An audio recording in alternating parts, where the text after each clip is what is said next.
Ladies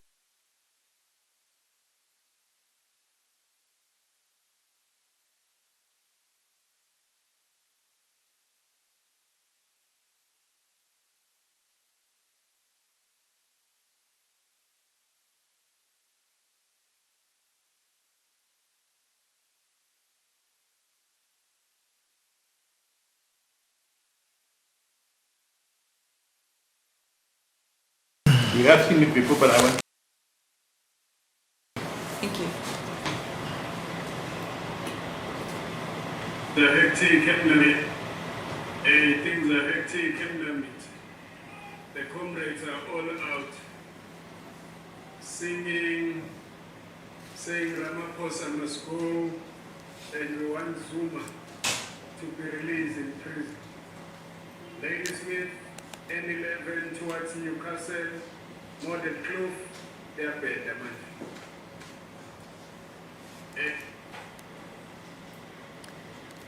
So the video attached shows a road, again leading up to an intersection, where there is thick black smoke emanating from a fire. The fire is clearly on the road and obstructing the road. Again, it appears to be a big intersection.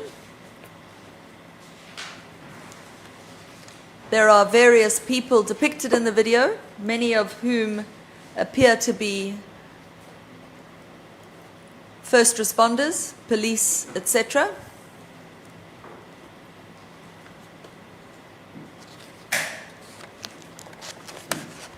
And there is audio explaining that there's a big problem there.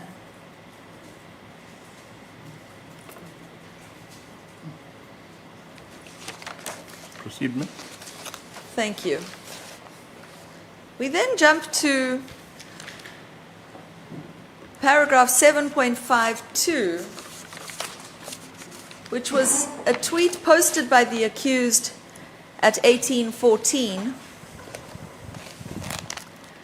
So we're now early evening on this day of mass disruption, and the tweet reads, somewhere in SA, ...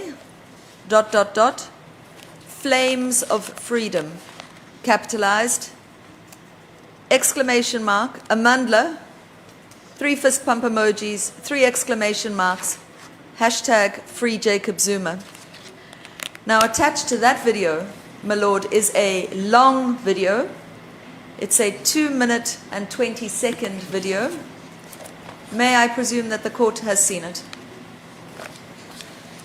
I would want you to play this video because I want you to place pertinently on record what the media is about. Thank you. I will do so. Ladysmith, N11 towards Newcastle. Sorry, it's just finishing the last one. They are better, man.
As you can see, we're on a standstill, we cannot move. We can't go in, we can't come out. There's police from all over South Africa. Nothing they can do. There is absolutely no other way for us to go into Richards Bay. Why find it? We'll see, my guys.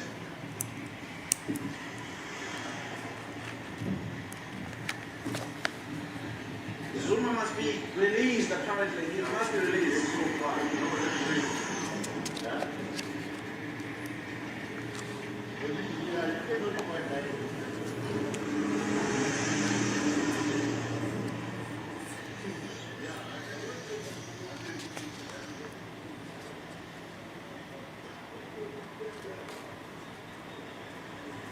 He must be released, he repeated. And then he describes the clouds of smoke.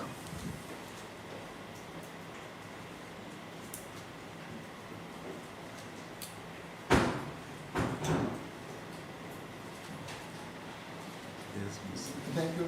My Lord, just for the record, my silence must not be interpreted to mean that we have no problem with all this hearsay evidence. I mean, these are issues we've already raised before the court before. So I just wanted to make it clear that all the earlier objections still hold, but we don't want to interrupt. I hope you understand, clear, Mr. My Lord, it is clear. I did indicate we will argue on that issue, and I will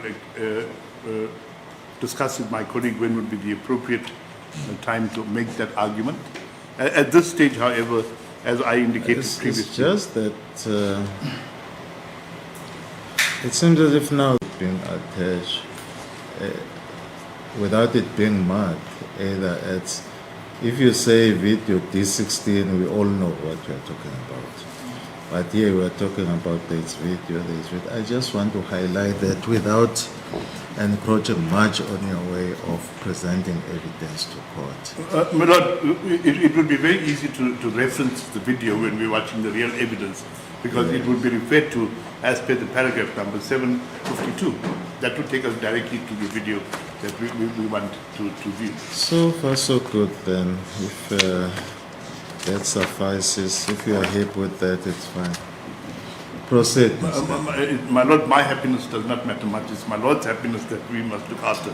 Unless you prefer for us to label it in a we are different all way. involved here. We're all involved in administering justice. Myself, yourself, and everybody present equally. My Lord, Continue, Mr. Kangai. in that case, I will Now you henceforth- have cleared to me how are you going to remember.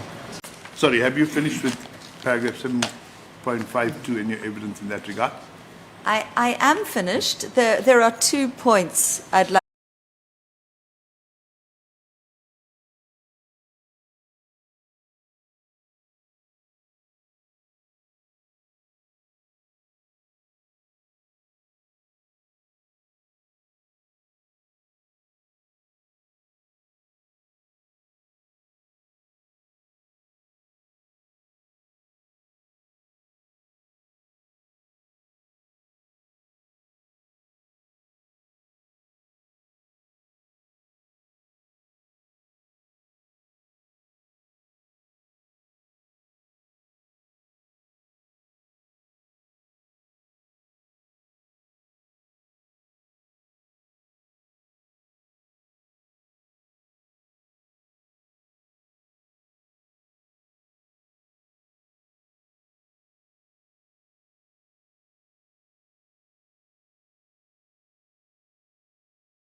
Attached to the tweet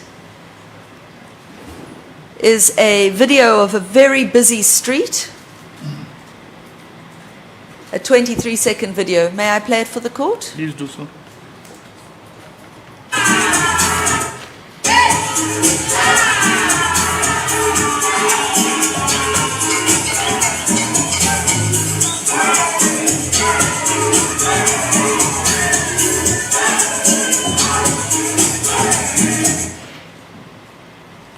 Please place the media on record then. The video is set to very cool music. It's jivey. It shows two very busy streets. One with a lot of traffic and people moving freely about. The one with slightly less traffic. The still of the photo, when you look at the video just as a still, before you press play, it does look like gridlocked traffic.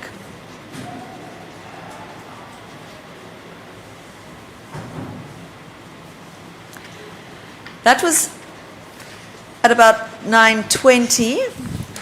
If we go to paragraph 7.56 at the top of page 48, this was at 11 p.m. that night. So it had been a long day of tweeting from 7 a.m. in the morning until 11 p.m. that night.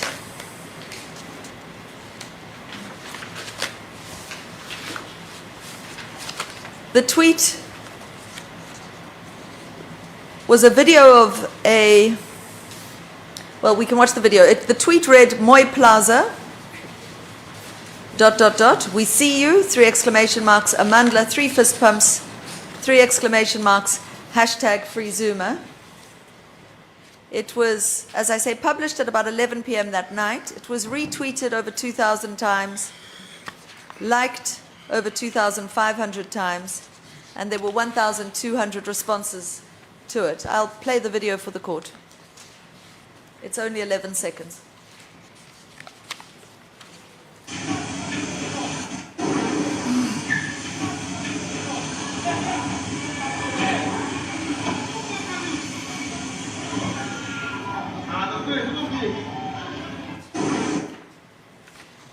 The video shows a sign that says Mooi Plaza. It shows a car carrier truck, which appears to be transporting what look like brand new vehicles, all of which are on fire. There is a big Spar truck.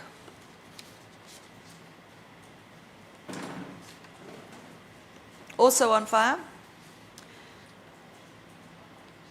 The video then spans over to the other side of the road, which shows more burning and people shouting.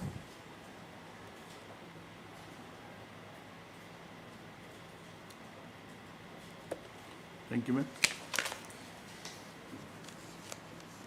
I have included in my memorandum information obtained from a website called julyprotests.theoutlier, which is referenced in footnote 37 on page 49.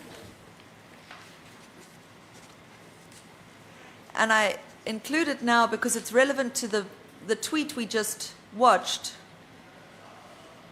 According to reports, at the time, protesters set fire to 23 trucks at the Mooi River toll plaza late on that evening, the 9th of July.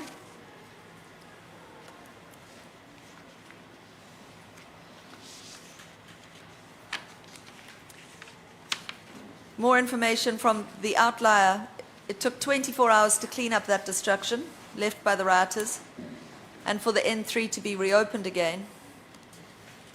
By Sunday, the 11th of July, after more violence, law enforcement authorities closed a 200-kilometer stretch of the road between Harrismith and the Free State and Sadleir in order to prevent further devastation. The N3 stayed closed for 4 days until 10 a.m. on the 16th of July. Again, from the Outlier reports, it's estimated that the closure of the highway affected 3.2 billion rands worth of freight per day of those 4 days.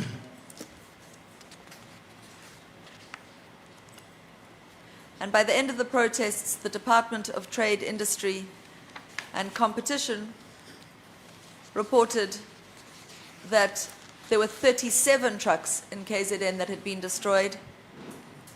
28 of those were torched at Mooi River.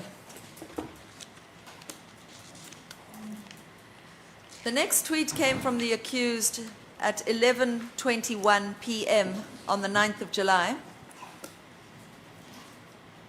The tweet reads, Maibuye I Africa Maibuye, Amandla, 3 fist pump emojis, 3 exclamation mark, hashtag Free Jacob Zuma. And then we get to the final tweet of the day. My Lord, so again, for the record, my Lord, the witness is now not being referenced, and the record will not show where this is. Yes, where is the tweet that you are reading? My Lord, it's, sorry, go ahead. It's paragraph 7.62 on page 49 of Exhibit J.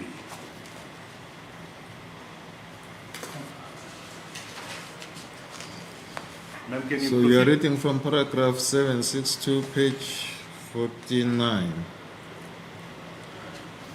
I was, my Lord. Yes, continue then. Thank you. You said you're going to the last tweet, that is in paragraph 7.64. 7.64, it's at the top of page 50, my Lord. And it was the final tweet of the accused on the 9th of July. So 11:30 at night. And it said, Imtuba Tuba, we are still seeing you. Exclamation mark, Amandla. 3 fist pump emojis, 3 exclamation marks, hashtag Free Jacob Zuma. There is a 20-second video attached to the Imtuba Tuba tweet. May I play it for the court? Please play the video for 7.64.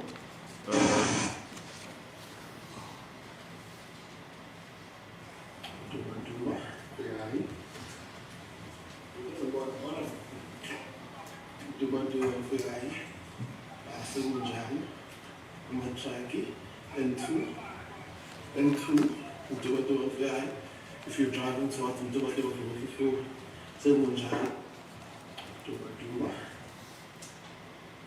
The video is a 20-second video showing multiple trucks, big trucks, in flames.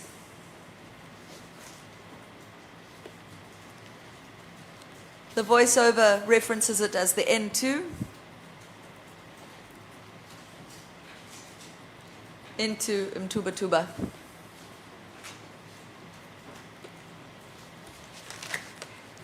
That, ma'am, according to you, as you testified, Sorry. The last tweet on the 9th of July. Correct? That was the last tweet of the 9th of July. Before we proceed to the next issue, did you count how many tweets were posted from 7:30 a.m. on the 9th of July up to this last tweet at 23:28?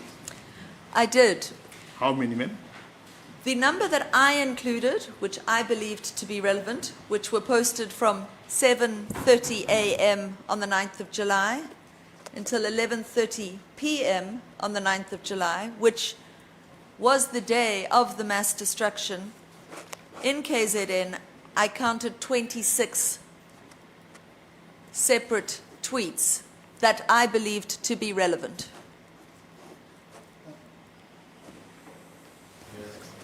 Well, yes, again, I don't know how that is supposed to be helpful to the court because the question and the answer do not tally. My learned friend asked how many tweets were tweeted between a particular time and a particular time. And the witness talks about what she considered to be relevant. I don't know which is which. Ma'am, how many tweets are included in your report? 26. How many other tweets are there? There were maybe one or two which I didn't include. I'm very happy to do that exercise for the court. But I have included all of the tweets still available in this screen record. Ma'am, I want you to keep that point in mind and I will deal with it. Okay. But for now you said that there were 26 tweets 26. in that time which you included in your report, correct? Correct. And ma'am, have you determined how many of these tweets that you include in your report carried the hash or the phrase, "we see you" in one form or another?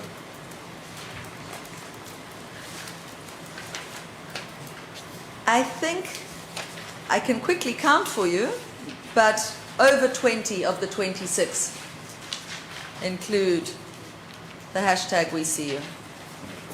Ma'am, I'm going to leave that issue for when we take a break and you can count it for us. We will come back to that Thank you. in a short while. I want us now to proceed to paragraph 7.65 of your memorandum. You referenced earlier and you mentioned to us a deleted tweet, which you said at the time you testified came in between paragraph 7.39 and 7.40 as a time reference, correct? Correct. My Lord, as I said yesterday, I was not provided any content when I was asked to prepare an opinion on this matter. So, as discussed yesterday, my method in preparing the opinion was to look at the account, look at the nature of the account, read articles about the unrest, about the violence. And in many news reports, there was a screenshot of a tweet which I did not see myself and is no longer available on the accused's Twitter account. I included a screenshot of that tweet on page 51 at paragraph 7.65. The tweet is time-stamped 9:23 on the morning of the 9th of July. The screenshot I included showed that the tweet had been viewed 2,378 times, been retweeted 61 times, and liked 145 times.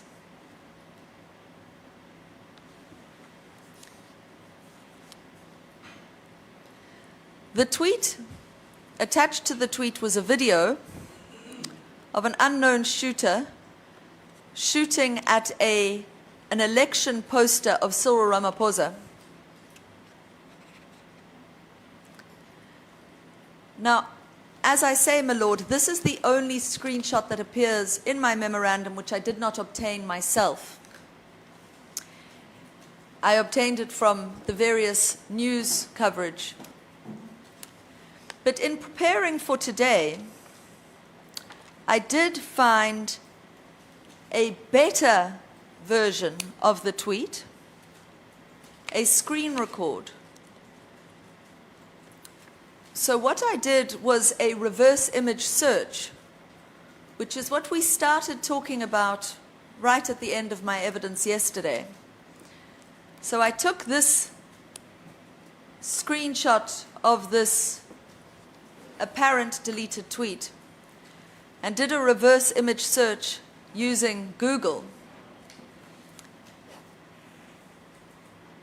And it led me to a tweet which had been posted in response to a tweet posted by the accused in January this year.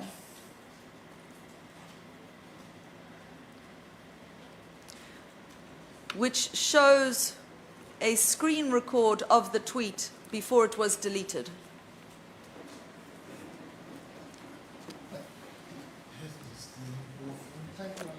Well, I'm hoping my learned friend is going to assist all of us, the court and me, and ask as to A, when this exercise that is being described was done, and at whose instance, and so on. Because it's the first time we're hearing about it. Ma'am, can you just place in record those issues? When was this done and what prompted it to be done? So I did this exercise on Monday this week in preparation for court. I did save the evidence on the USB which was given to the court and the defense at the start of my evidence yesterday. It was the USB admitted as Exhibit 3.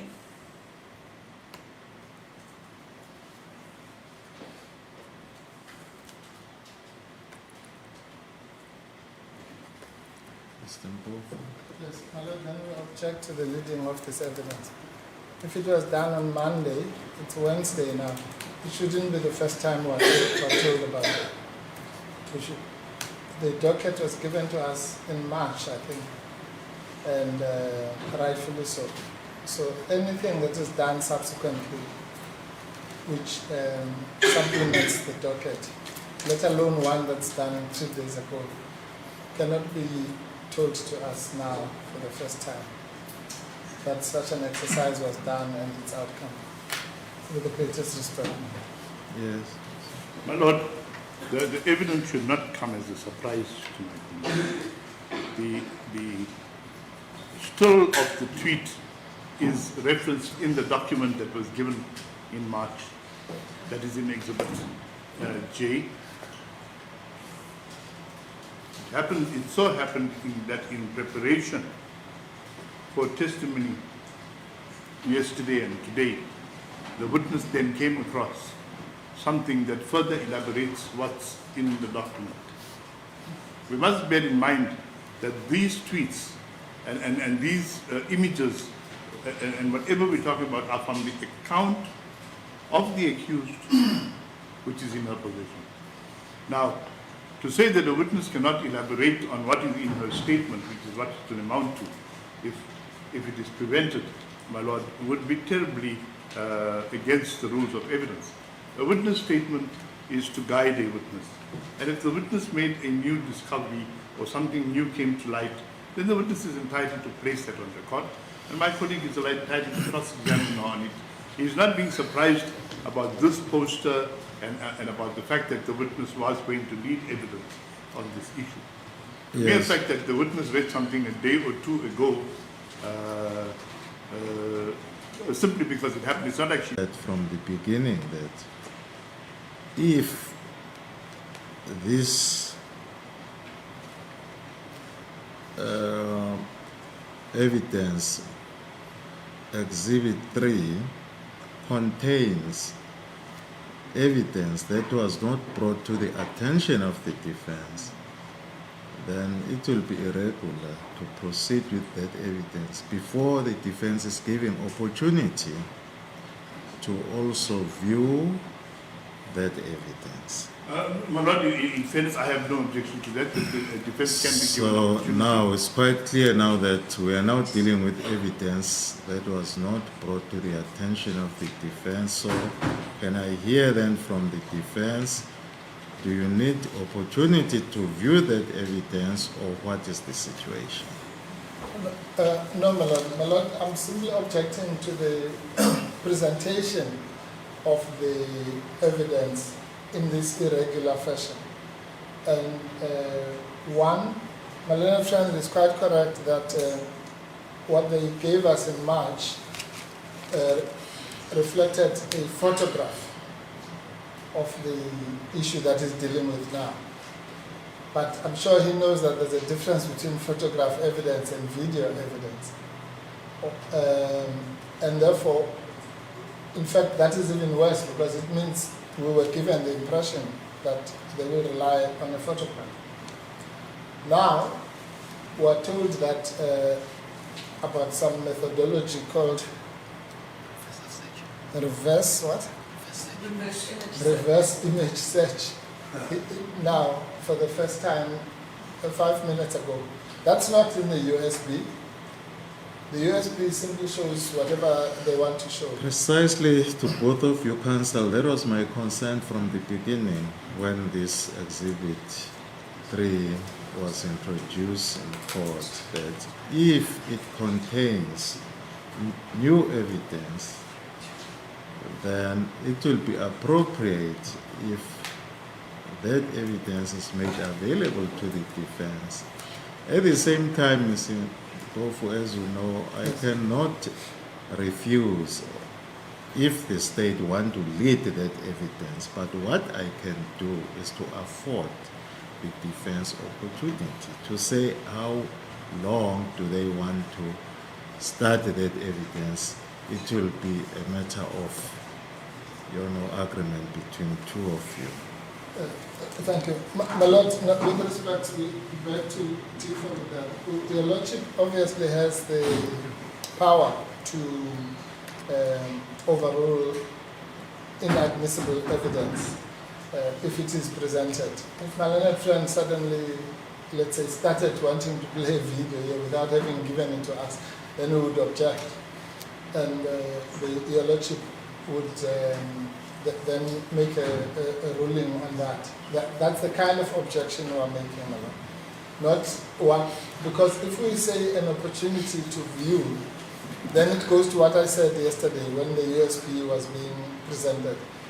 I don't know anything about reverse, whatever it is. So that would have to be then presented to our expert, and then he tells us whether that is an acceptable method. Sitting here, my Lord, and I'm in the same position as you. We are not experts in this kind of evidence. So it's just incorrect for the state to present such a thing in this fashion. Precisely, Mr. Mpofu, that is incorrect, but that is why from the beginning I've said, if this memory stick contains evidence that was not made available to the defense, then I will not allow that evidence unless if the defense was given opportunity to view it. Absolutely. But then all parties said we may proceed. No. I definitely didn't say that. I stood up and I said, my Lord, the first time that I have received this USB, if it contains, as my learned friend says, everything that has already been played, then for the sake of progress, I have no objection. My learned friend, to his defense, then qualified the statement and said there might be, I think he said, one or two records show. Yeah, yes, I remember Yes. this very And well. then I remember very well when you said if it contains something that has been played, but if it introduces something new, then you'll object to it. You are putting correct what we have stated before this court. Thank you. Mr. Kangai, do you still remember? My Lord, I do recall, and I do recall, as has been placed on the court, that I said that there were some things that we had not seen before. Yes. And the issue came up. And this is the evidence that we have not seen before. I think you can all make my day easy by simply removing what should not be here, and otherwise, that was the arrangement. My Lord, it is not that easy because the evidence is not rendered inadmissible purely because it was not. Surely discovered. the evidence is not inadmissible. Indeed. That one I fully agree. So but, it is but the admissible manner in which the evidence itself is not admissible, but the manner in which the evidence is presented is what it's not admissible. My Lord, I believe it is an issue of sufficient importance that will Yes. guide the court eventually to make a proper decision in this matter. And it is my view that it ought to be heard.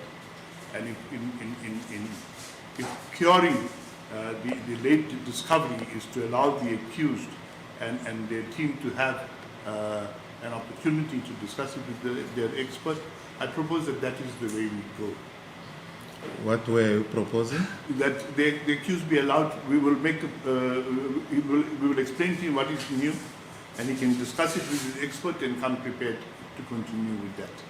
But it would be amiss, my lord, of me to agree to the exclusion of evidence that I believe is totally relevant to this proceeding. Even though it was discovered even by the state at a very late stage, because it only became available on Monday. Monday evening, I only heard of it yesterday. Well, all what I can say now, because it started as a minor issue, but now it's getting bigger. For me, it's just to hear arguments from both of you on this issue. Before then, I make informed ruling on admissibility of this specific evidence. That is the way forward. Is that the way forward for both of you?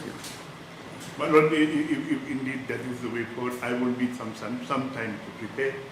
But if that is the way forward, I will make the argument now. As you know, by nature of this, I cannot simply I cannot simply rule as admissible or inadmissible without hearing proper arguments from both of you. Why is this evidence admissible and why it is inadmissible? Then I make proper, informed. Indeed, my lord, and the argument that we will make will also refer to the other videos that might have not been seen. And so I would require an opportunity to prepare for such an argument. It is now 10:30. Maybe we can reconvene at about 2, and I would have done sufficient to put the argument together. Yes. My lord, the state seems to be intent on wasting time in this matter, or playing these kinds of tactics. My learned friend knows that, and the word ambush was mentioned before. My lord, may I propose a more pragmatic solution for your lordship's consideration?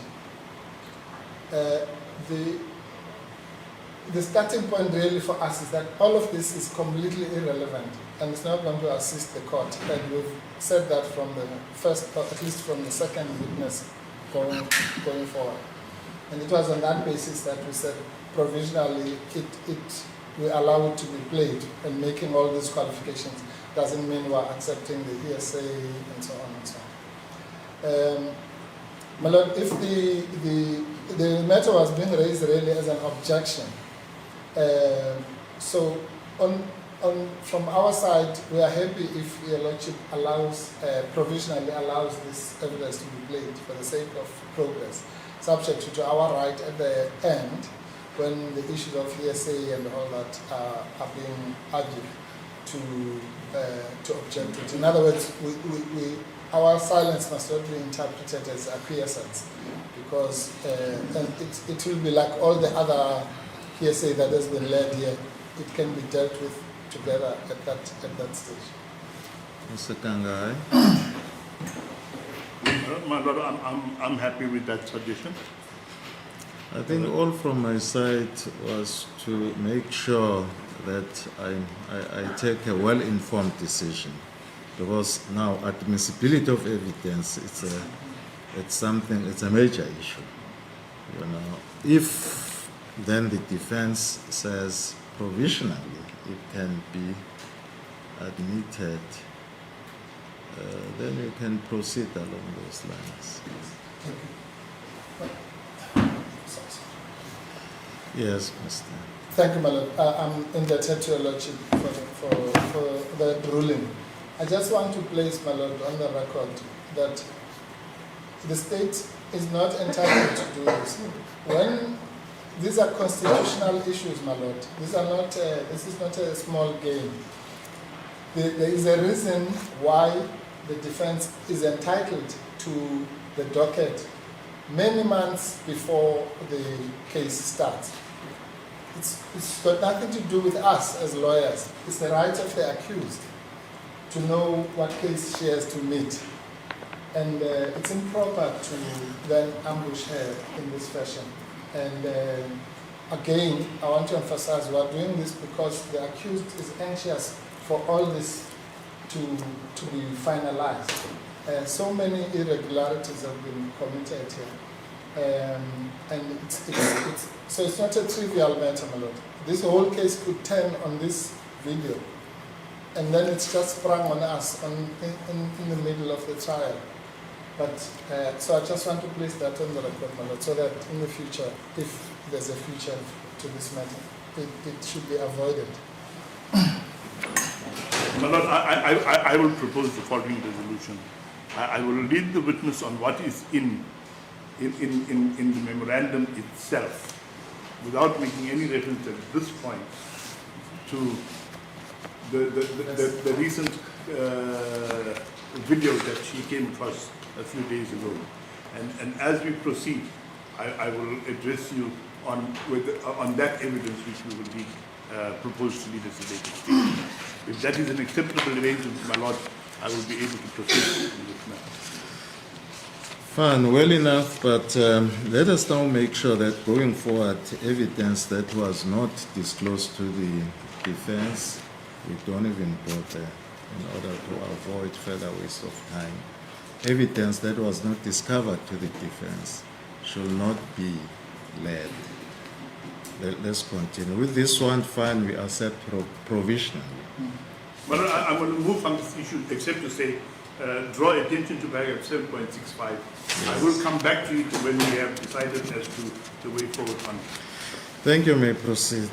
Ma'am, I take it you've been following the argument. We will come back to the issue of the deleted video in due course. I want you to focus upon the evidence as you have testified per your memorandum, right? Now, ma'am, those were the tweets of the 9th of July. You said that there were some 26 and you left out a few, all right? Now, before we even look at those few that you left out, what informed your decision not to include those?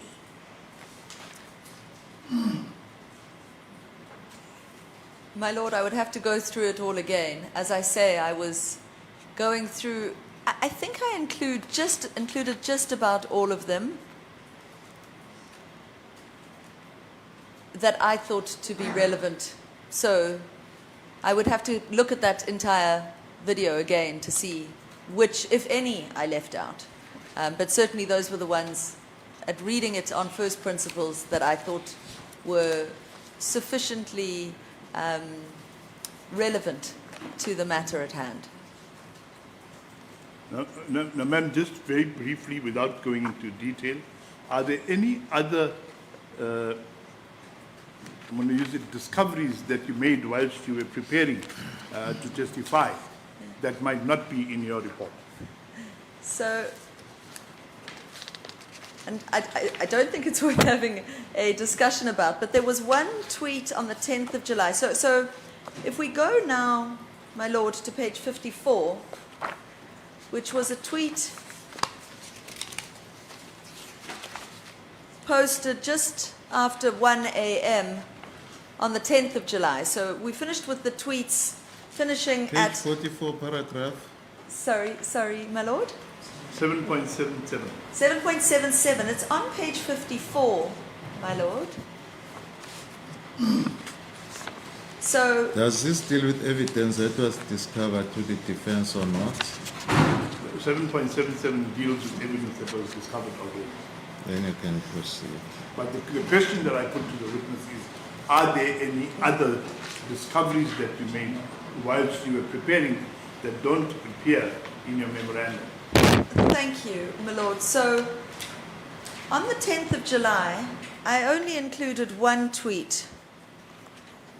which was a we still see you tweet. It was posted at 1:20. I did discover that there was one other just after that on the 10th of July, which for some reason I didn't include in my report. It's still live, it's still active, it's on the account. But perhaps we can start with that first tweet. I've got the electronic evidence of it here. It's at 1:19 a.m. Apologies, it autoplayed. At 1:19 a.m., so early hours of the 10th of July, bearing in mind she finished tweeting the night before at about 11:30 p.m., the accused tweeted at 1:20 a.m., Mooi River, we still see you, !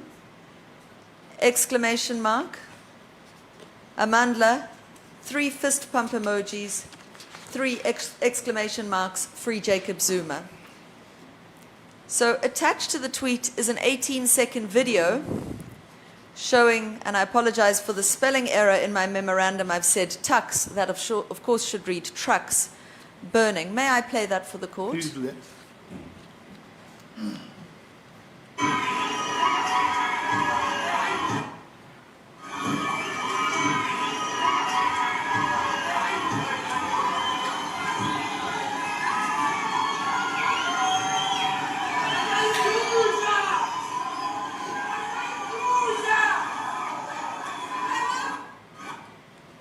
So that video, So that video was it discovered? Yes, it's in the list 7.77. 7.77, my lord, is stated. Yes, my lord, I just didn't want to be So the reason why now I'm asking to each and every video Yes, is that we want to move on the correct premises. Correct. Not really allow something that was not discovered. We all know about that. Yes. And the reason for discovery is known to all of us. Yes, God, please, my lord. My lord, I'm sorry, my lord. I'm sorry, Your Lordship. No, you may continue. I'm sorry, I apologize, my lord. My lord, yes, I appreciate Your Lordship's careful analysis of the situation. The Lordship will remember that on Monday last week when we started, my very first words were, my Lord, I'd like to put into the record certain logistical, I can't remember the words I used, and before General Governor started. And one of those things, I think there were 4 or 5 things that I wanted to bring to Your Lordship's attention. One of them was that we had received very late, belatedly, literally the week before the case started, documents which ordinarily we would have objected to. One being the statement of General Governor, which was dated, Your Lordship, I think it's probably Exhibit A. And Your Lordship will see from Exhibit A that the date of signature of that statement of General Governor is the 3rd of November. That means exactly 1 week before the trial started on the 10th. And that was already irregular, but we said for the sake of progress we will continue that. The second issue we raised was this issue of the videos, madam. We indicated to the court that the videos which correspond to what is in the statements of the various witnesses were only sent to us as well in the first week of November.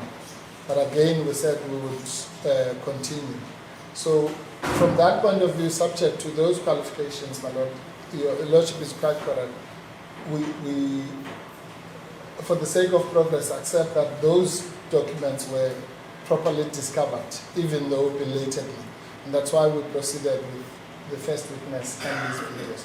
So I'm just giving that background so that Your Lordship can understand when I say this one was properly discovered, I mean in that context, which is different from the discussion you just heard of something that just came. I understand. As just for the record. May proceed.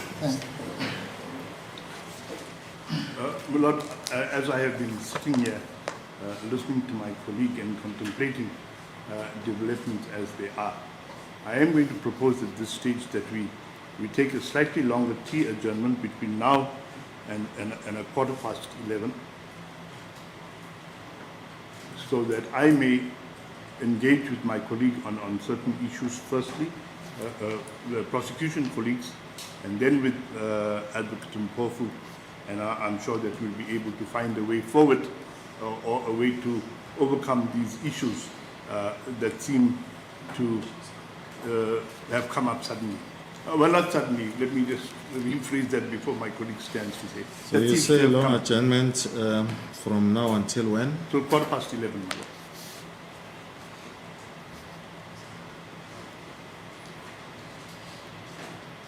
I am by no means making any suggestion at this stage regarding the admissibility of the evidence that I intend to read. My position is that it is admissible, but I appreciate that the concern raised by my colleague, and we need to come to some kind of Okay, understanding. before it becomes a huge issue, I think Mr. Mpofu was just emphasizing, but that first part, there should be no issue because the defense said it was discovered and they were not objecting to anything. Yeah. So that is on record. They were only objecting to those that are in Exhibit 3 that was not discovered to the defense. That is where we stand. I understand that, my lord, but I I'll must- still give you the adjournment because Yes. you still want to organize your case. I wanted to clear that. It will just give me an opportunity to clarify the way forward in my own mind and with my No, you're entitled to that. That's I'll give you correct. that one. The court will adjourn until 11:15.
For record, the court adjourned until 11:15. However, there were certain issues regarding recording that was explained to both counsels. That issue has now been resolved. Everything is in order, so you may proceed. My Lord, when we adjourned, there was that issue regarding the admissibility of evidence that was discovered at a late stage to the defense. The one piece of evidence was referred to in paragraph 9 by the witness, and there is one other tweet that will fall into the same category of evidence that was discovered by the witness whilst she was preparing for her evidence today. My Lord, having been given the opportunity, I maintain my earlier view that the evidence is admissible. I take note of the fact that it was discovered at a late stage. Its mere discovery at a late stage does not render it inadmissible.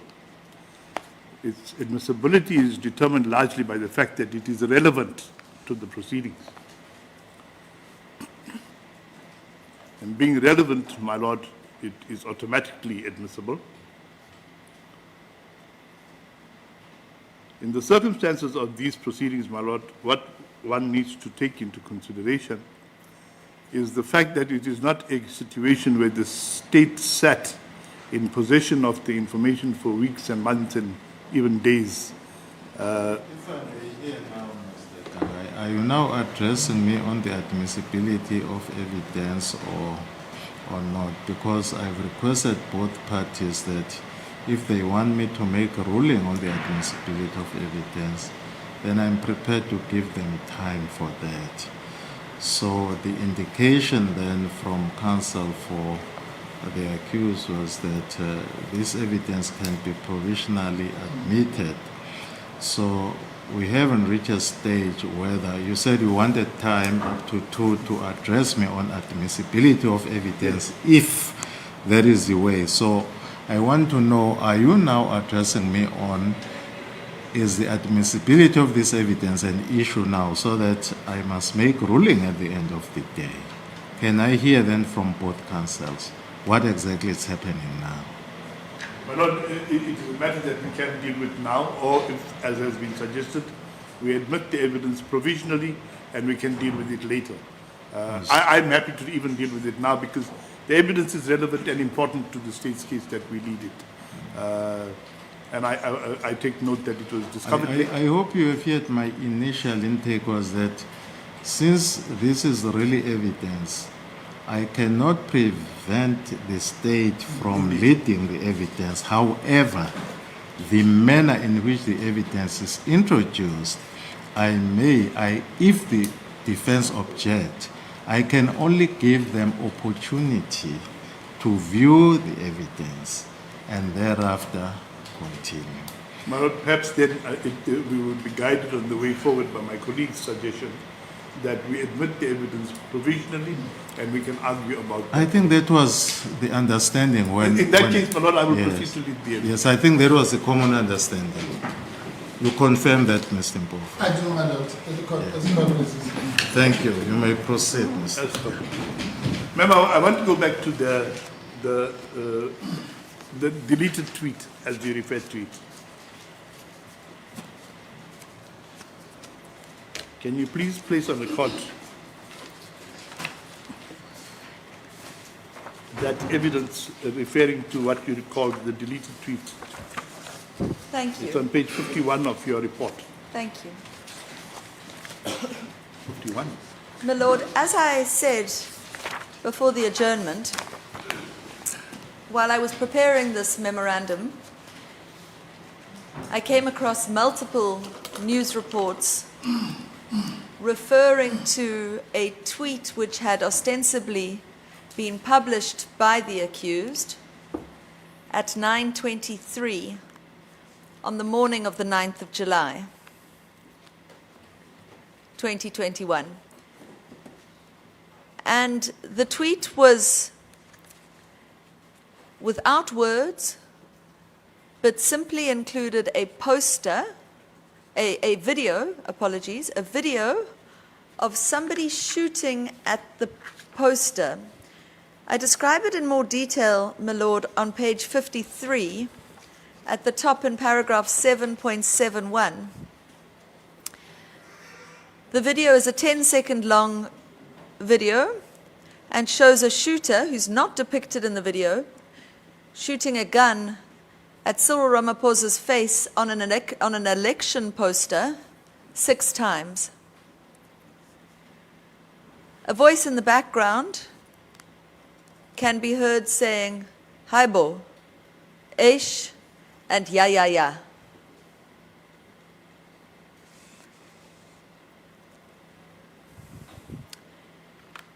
Now, I had seen that video, my lord, because I had watched it from the WhatsApp groups where it was circulated on both the Free Zuma Coordinators WhatsApp group and the eThekwini Shutdown WhatsApp group, which is how I was able to describe it there. But as I said in preparing on Monday to give evidence in this trial, I found a screen record of the video. It was posted as a reply to a tweet posted by the accused in January of this year, around about the time that she was arrested, precipitating these proceedings. So on the 28th of January this year,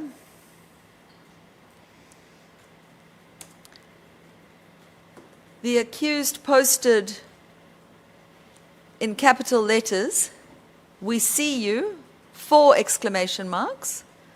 I have it available on the screen at the moment. It's marked on everybody's USBs. Let me just tell you how it's marked. As ES3. So that is a tweet, my lord, that was posted around about the time that the accused was arrested on these charges in January of this year. It says, we see you, 4 exclamation mark, hashtag Gwaza Mkonto Gwaza.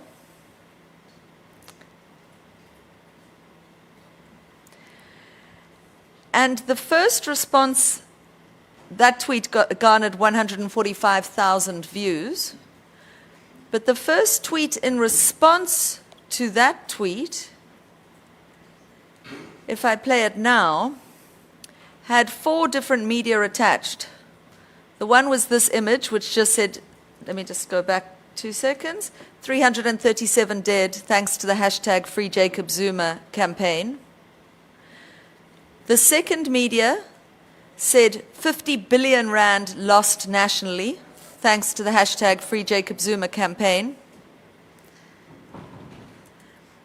The third media attached to that same "We See You" tweet was screenshots, which we've referred to in this courtroom, of previous tweets during July 2021. And then the last one, my lord, is a screen record of that deleted tweet, which I will play now.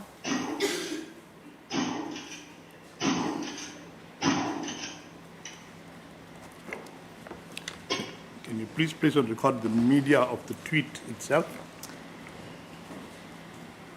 It was not the media, it was a screenshot of the actual tweet before it was deleted.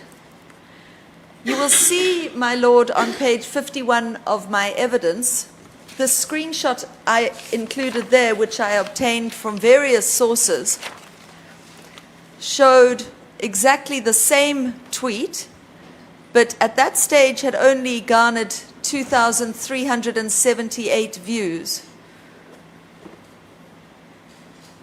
This is exactly the same as the tweet which is currently on screen, But you can see underneath there that before it was deleted, at the time that this screen record was taken, it had received over 16,900 views, 168 retweets, 329 quote tweets, and 359 likes. So the numbers depicted there, my lord, in terms of reach, are much higher than in the screenshot that I obtained in preparation of this report, which is on page 51 of my memorandum. That completes your evidence on the deleted tweet, correct?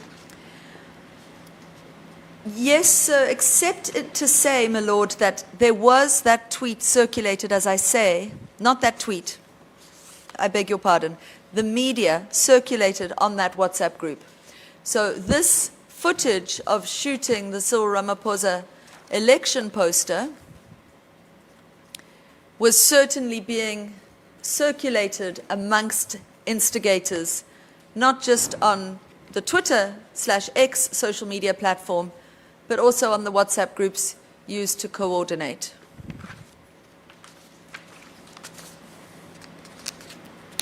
Can we now move on to the post of 10 July? Thank you. So, my lord, at page 54 of my memorandum, I refer to the tweet that was posted just after midnight, which we covered just before the adjournment, which was Mooi River, we still see you. But in looking at the content again, before coming to court, I did see one other tweet, which was posted again on 10th of July 2021, which I didn't include in my memorandum, which I believe was an oversight on my side, because it was available then and it's available now. And perhaps I didn't include it because it didn't have the "we see you" wording, which I'd really been focusing on throughout. But I do want to include it here because I do think it's relevant in terms of this is a day after the most violent day that the province had seen in democratic history. And then a tweet at 7 o'clock the next morning which said, in capital letters, Gauteng, exclamation mark, Mpumalanga, exclamation mark, Free State, exclamation mark, are you there? Nisa, right? Nisa Pila. Amandla, 3 fist emojis, and hashtag Free Jacob Zuma. So my reading of that is, okay, we've caused this destruction in KZN. Where are the other provinces? Where are you? Are you awake? Are you coming? Are you joining the party? So that's my reading of that tweet. And I do think that given the The tweets before you come to your own reading of it. Thank you. It's in capital letters, and it's on the top of the screen if that helps the court in any way. Gauteng, exclamation mark. Mpumalanga, exclamation mark. Free State, exclamation mark. So far it's all been in capital letters. Then first letter capitalized of each of the rest of the words in the tweet. Are you there? Question mark. Nisa, right? Question mark. Can you spell Nisa right for the record? N-I-S-A.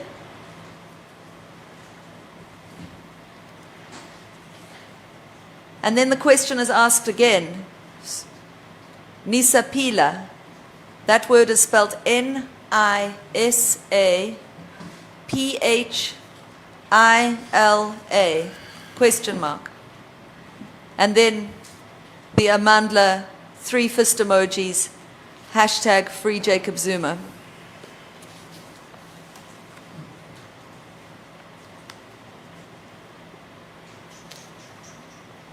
Not for the purpose of referencing, so that we can place it in a context, may I suggest that we include it at the point in the memorandum under 7.78.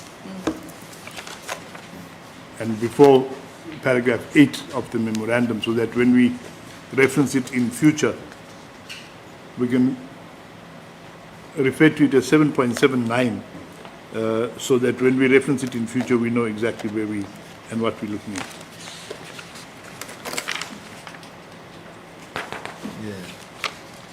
Thank you. Madam, that is the last of the tweets in the July 21 period that you dealt with. And thereafter in your report, you deal with tweets in July, in 2022, 2023, and other issues that are not really relevant to these proceedings, or if relevant to these proceedings, ought to be dealt with differently by different persons and not you in the capacity that you've been called. Do you agree with that? I agree with that. So, do you confirm the correctness of the content of your report up to this point? I do.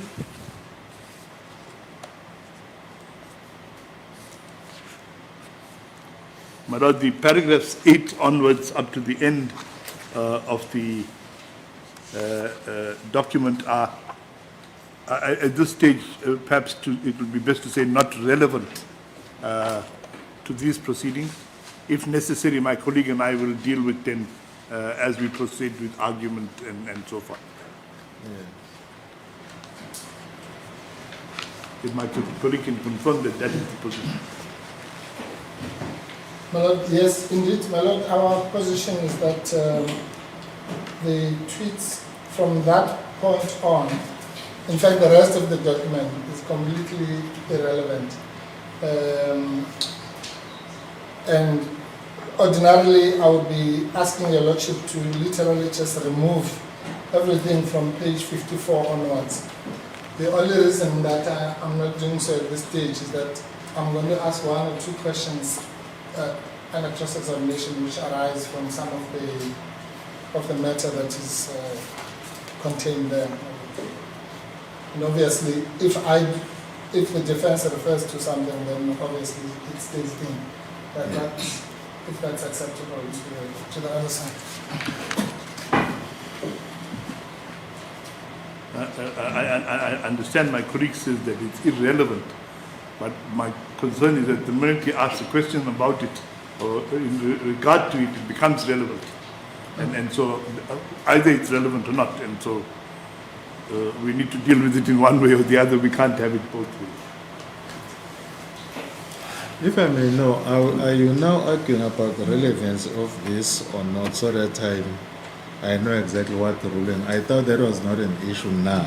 No, My Lord, I said that we must stop here, and the rest of it will deal with when it's necessary. Yeah. But if it is relevant for the purpose of cross-examining the witness, then it's relevant. And you can't argue that it's irrelevant. That is the point that I was making. So we'll see that if and when it is submitted or there is argument before court to consider whether it's relevant or not. For now, we haven't come to that. Yes, Ma'am, just to round, sorry, That's fine. just to round up your evidence, right? You have had sight of the accounts.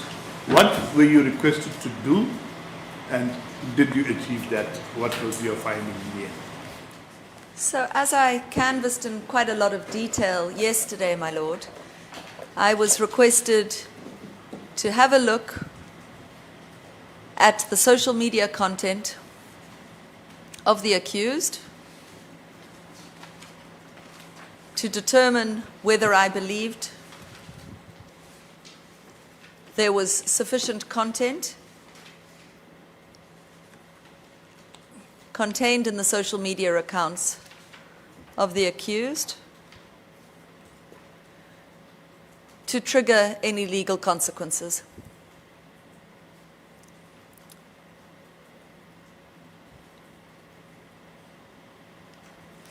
My conclusion, my Lord,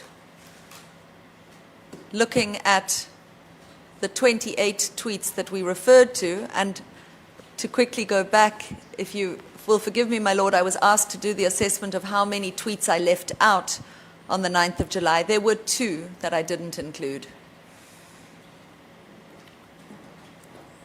So of those in a position to play those tweets now so that we know what They are in my content. The one is of a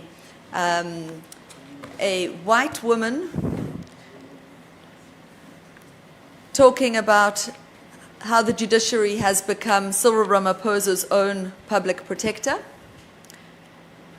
The other was a picture of former President Nelson Mandela with the famous quote, "If the ANC ever does to you what was done to the ANC, then you must do what the ANC did."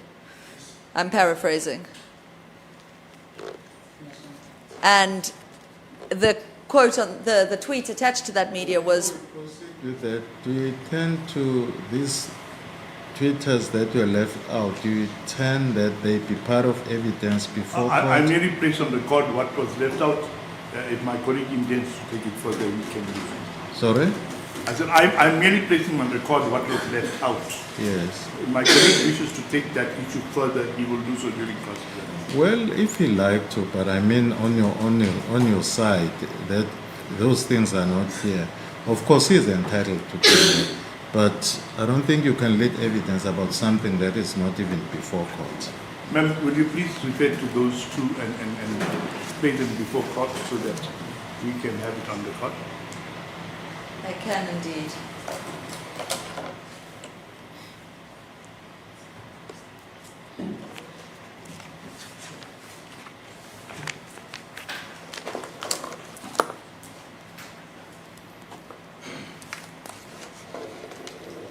That day, because I did not believe them to be relevant. This is the first one.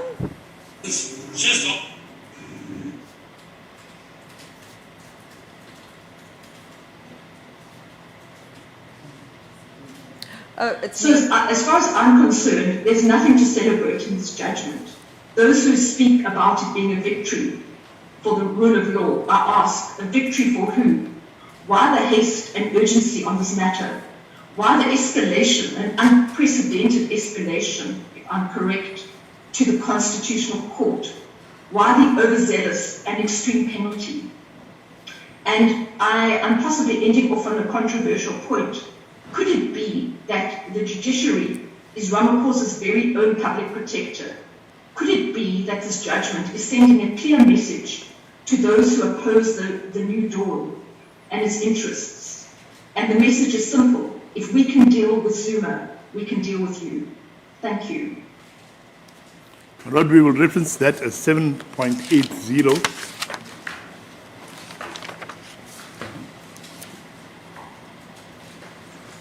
Please play the other tweets. You've placed on record the media content. Please play the other tweet. That was the first tweet that I had omitted. The second was this one. It is a still image, a photograph of former President Nelson Mandela. If the ANC does to you what the apartheid government did to you, then you must do to the ANC what you did to the apartheid government. It's a quote attributed to Nelson Mandela, addressed to the September 1994 Congress of COSATU, and the tweet attached to it says, "At President Zuma was jailed without a trial, hashtag free Jacob Zuma."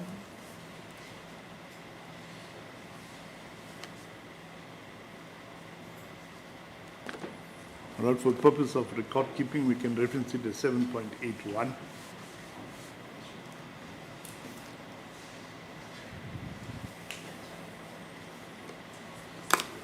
Thank you. Ma'am, we were dealing with the conclusion that you came to.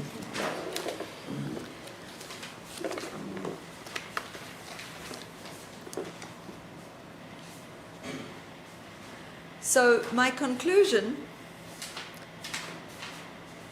as a result of looking at all of the content on social media, alongside what was happening in South Africa during that, call it 36-hour time period,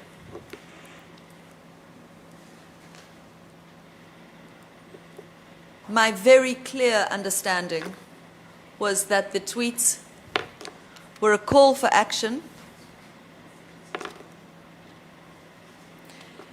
inciting others to act in the manner demonstrated,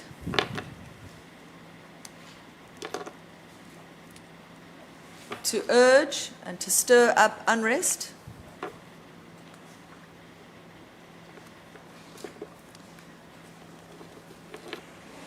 to recognize in a celebratory way the unrest and violence and disruption that had South Africa by its knees, particularly on the 9th of July, 2021.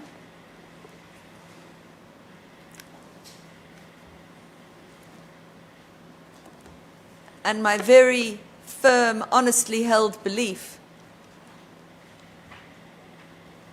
that this social media content instigated in collaboration with other content available, that unrest.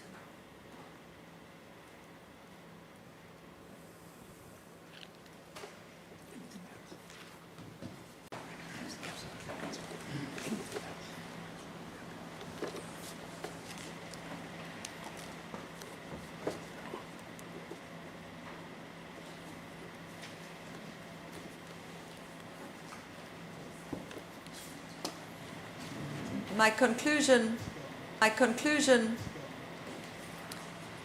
was that on first principles,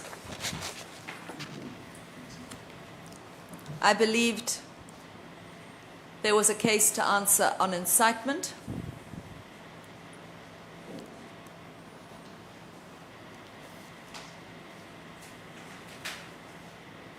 and on terrorism.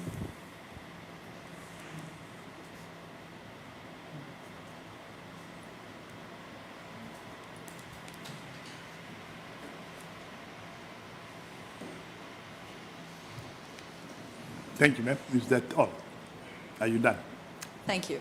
As well, please, my lord, I have no further questions for the witness. Thank you, Mr. Kandar. Mr. Mbofu.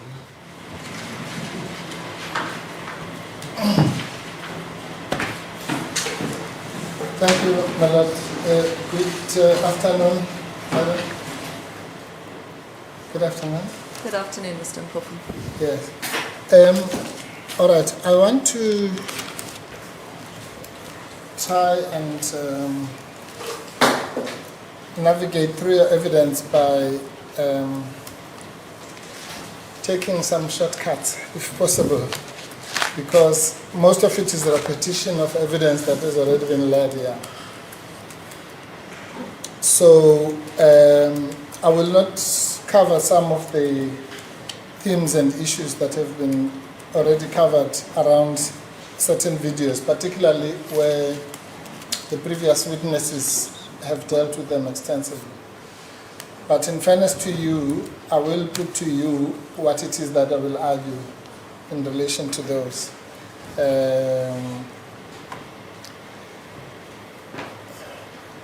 But maybe it says that you have an idea of where I'm going with the cross-examination. The theme of my cross-examination is really going to be, what are you doing here?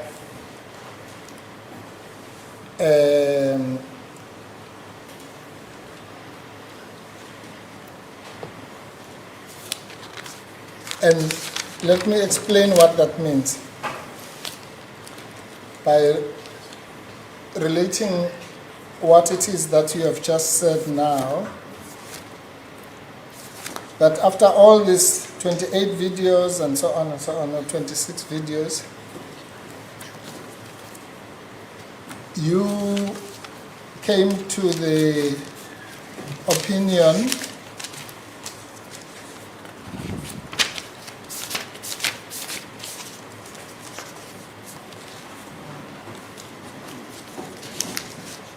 that, sorry, my lord, I just want to refresh my memory. The opinion, your opinion, after everything was said and done, was that the accused should be charged for, as you have said, terrorism,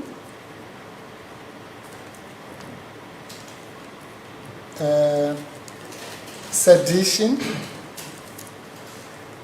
which you just left out now, and maybe you'll explain why, and incitement, correct? Correct. So now what you've added now, which I was going to ask you about, but thanks for adding it, is that in your view, she instigated those things in collaboration with others, correct? Correct. All right.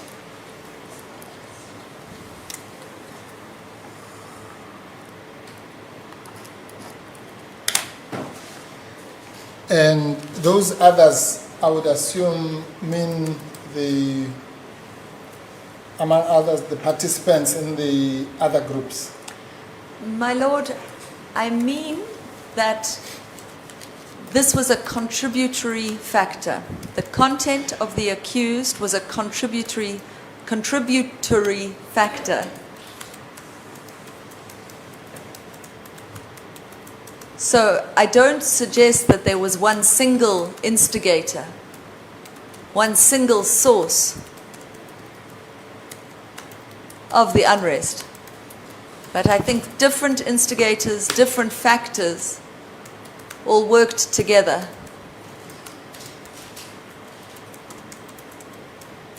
And when I say work together, I mean even the climate of the country, my lord.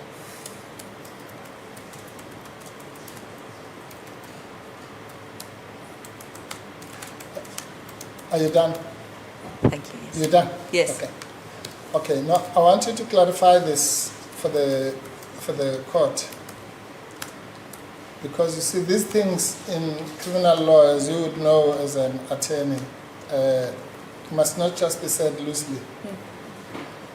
When you say in collaboration with others, you know what that means in law. It means common purpose, conspiracy, acting in concert. That is what you sought to convey, correct? Thank you, Mr. Mpofu. My lord, by collaboration I mean various factors working together. I don't mean it in the legal sense. Oh.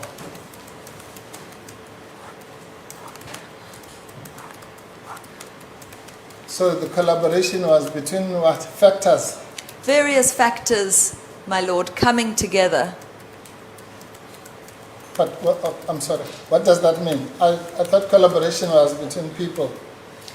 So I think that perhaps a better word, my lord, than collaboration is contributing factors.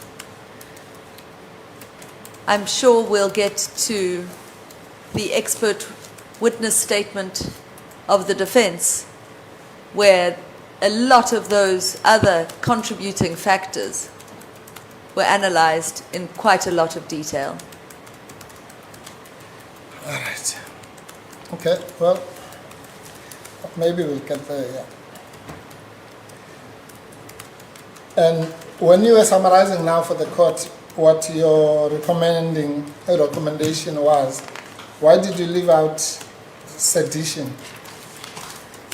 I left out sedition because I was summarizing what I concluded, which was, and we can go to it if you'd like to, but quite a detailed assessment of the various laws, the common law incitement, the statutory incitement, what the terrorism law says. So I was summarizing, but my evidence is my memorandum. Certainly, if I go to my conclusion, my lord, it is my view that DZE, the accused, should be charged for incitement, terrorism and sedition as a result of her social media conduct in July 2021. Yeah. In addition, I believe that the tweets from July 2023 constituted an offence under the Cyber Crimes Act which wasn't in force. It only came into force on the 1st of December, my Lord, 2022. And so I didn't go through all of that content because some of those fell away. They did not accept all my recommendations. Yes, but that's exactly my problem, ma'am. You are not supposed to tell the court about what they did not accept or what they accepted. You're supposed to tell the court what your conclusion was. Do you understand that? I'm very happy, my Lord, to read the whole conclusion into the record. No, that's not what I'm asking you to do. I'm cross-examining you as to the reason why, when you were summarizing your conclusion, you left out sedition. And I put it to you that the reason you've just given is incomprehensible, and I'll explain why. But for now, you're saying it's because you were summarizing. My Lord, I was focusing on my conclusions, which led to charges. So I left out sedition in the same way that I left out the charges that I recommended be brought under the Cyber Crimes Act in 2020 for the 2023 tweets. No, ma'am. You know very well that the Cyber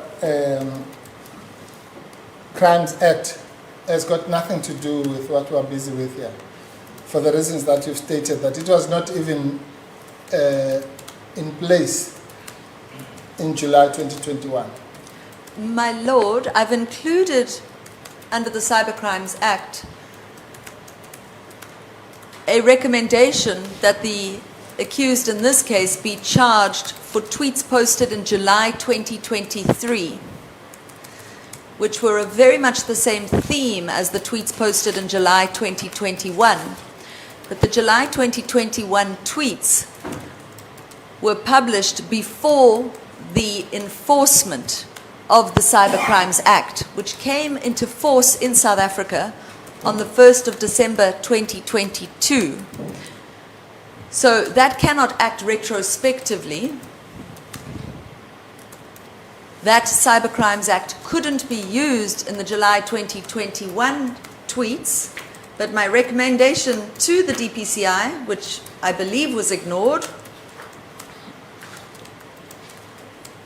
was that the accused in this case also be charged for the July 2023 tweets, which I include in my report. No, you have not been led on any of that material, is that correct? I have not. Yes. My understanding, my Lord, is that despite my recommendations, bearing in mind I would imagine I was not the only person consulted about what to do in this matter,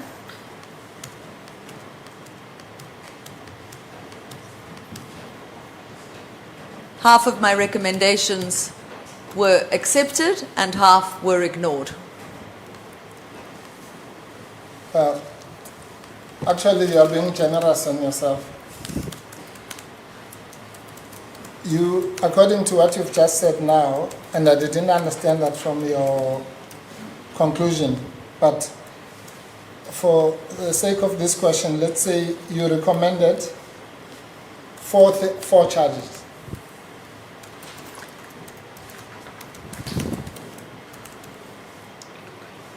Correct. 1, incitement. Correct. 2, terrorism. Correct. 3, sedition. Correct. 4, Cyber Crimes Act. Correct. And not half, but a quarter, 25% of that, 75% was rejected. My Lord, I haven't seen the charge sheet. My understanding was that the accused had been charged for both incitement and terrorism. Well, that understanding is wrong, madam. the accused is charged only for incitement. But the incitement is split into two. There's incitement to public violence and incitement to terrorism. That's a different thing for being charged with terrorism. I'm sure you know that as a lawyer. So, my lord, my reference to terrorism, of course, on page 125, refers to the incitement to terrorism, which is what I canvassed. In my opinion, No, that's not true. Just read it again. my final paragraph, Yes. my lord, that should read incitement to terrorism. Oh, but what does it read now? It says terrorism. You are correct. That is a grammatical error. But if you go back to where I talked about all of that, of the terrorism offence, the incitement to terrorism offence, which is at paragraph 21, you'll see I only focused on the incitement section of the So it's a- Terrorism Act. All right. But so you are saying what is put in your conclusion is an error. Yes, it should read, should be charged for incitement, incitement to terrorism.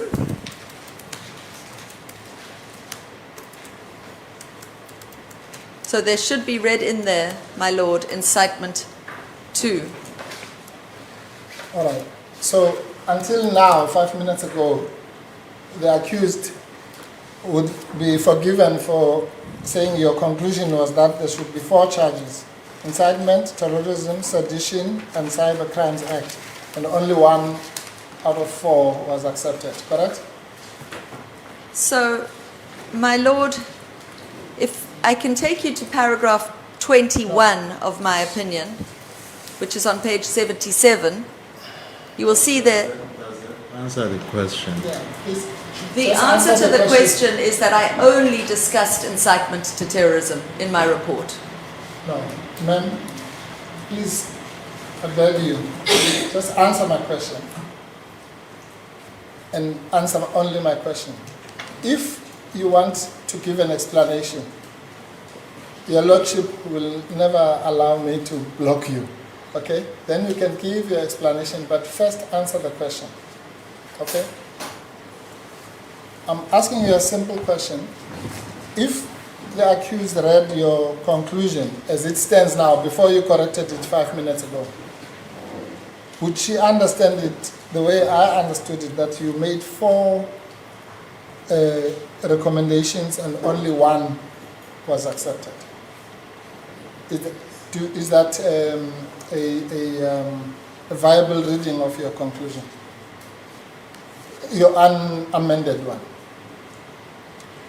No, my lord, I don't think it's a viable conclusion. I never, anywhere in my report, in my memorandum, talked about anything except incitement to terrorism. I see. So then there's no need for you to make the amendment you made because it's clear as it is. Why do you want to amend it? No, my lord, I agree. It should read incitement to terrorism. That is an error on my part. But it's still fine, even without the error. It should still be read like that.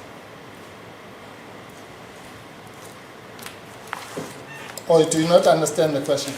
I'm saying, so you're saying the understanding of the paragraph should be exactly the same before you changed it and after.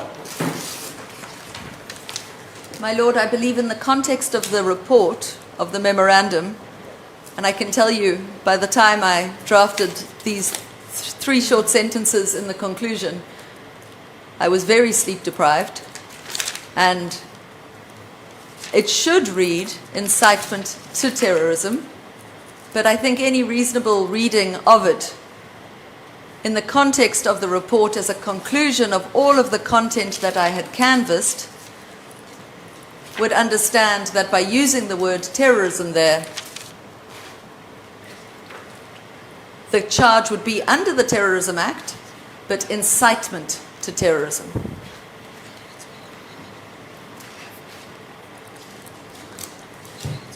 Okay. Ma'am, you do understand that being deprived of sleep, as you say, is not an excuse. As a legally trained person, you know that the most important part of any expert report is the actual opinion, which is the conclusion, correct? My Lord, I remind the court that this is not an expert witness report. No. This was a memorandum I prepared for a client who contacted me, asking me for my opinion. A client who knew that I know a lot about the different laws relating to social media, and in particular how social media works. Yes. Are you done? No. Okay. And I sent this report to my client in September 2023. At the time, I presumed that I would be given an opportunity, if I was to be an expert, to prepare an expert witness report which would comply with all of the requirements of an expert witness statement. This is not an expert witness statement. This is an opinion styled as a memorandum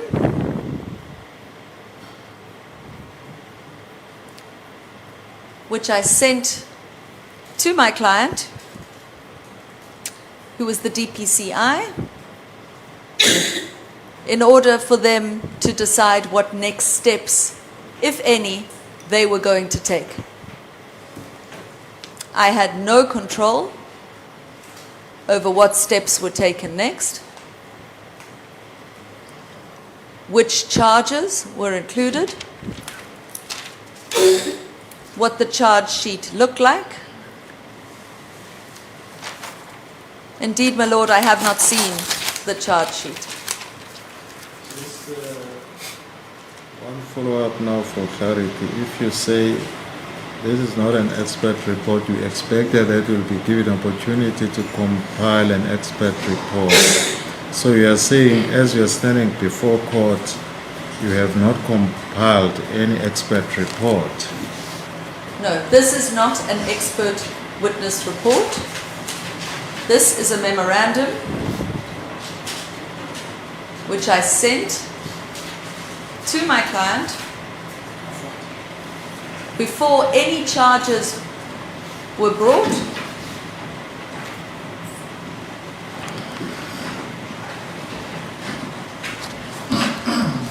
You may proceed, Mr.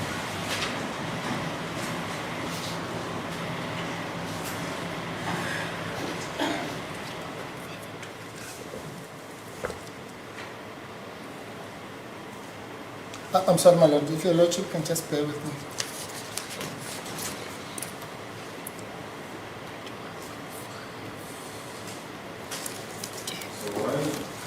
The state is for the defense is searching for something. Now that you have not prepared any expert report, so what are you basing your opinion from? Firstly, the evidence that you are now presenting before court, is it an expert evidence or not?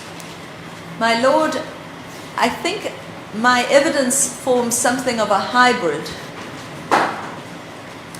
in that I am indeed an expert on these issues.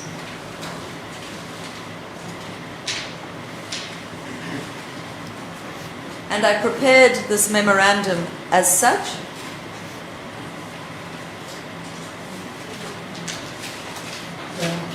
The memorandum that I sent was included in the docket.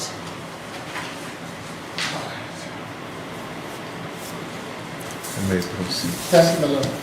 All right, we'll come back to all these things, but so that we don't, let's just finish the point. That's not what I was asking you, but since you've touched on it, let's explain. So it would be correct, isn't it, that what you have before the court is not an expert report, correct? My lord, it's not an expert report Right. as defined.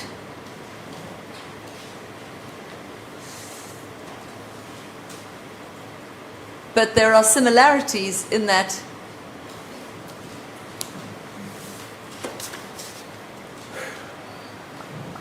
my evidence is included.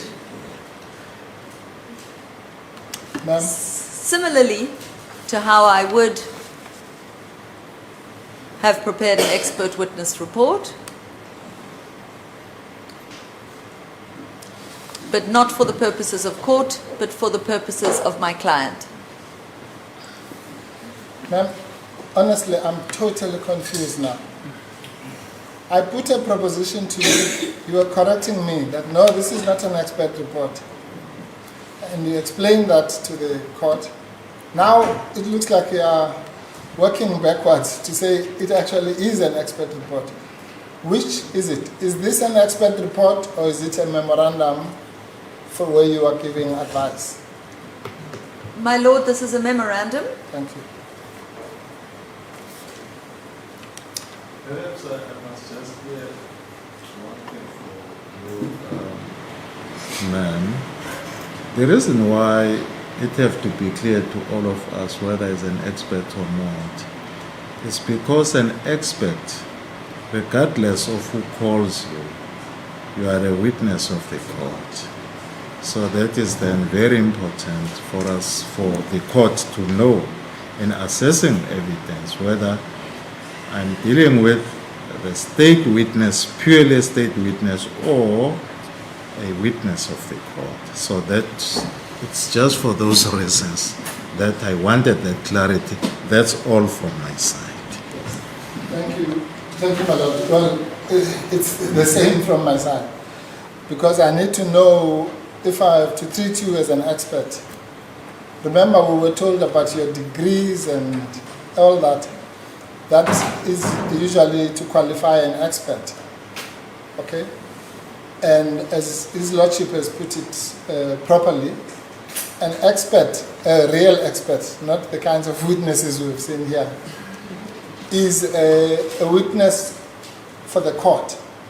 He or she doesn't take sides, is not partisan, and the previous witness before you candidly admitted to the court that she was partisan. And I want to suggest that you are too, but we're not there yet. But let's just make it clear. You sitting there, are you testifying as an expert or not?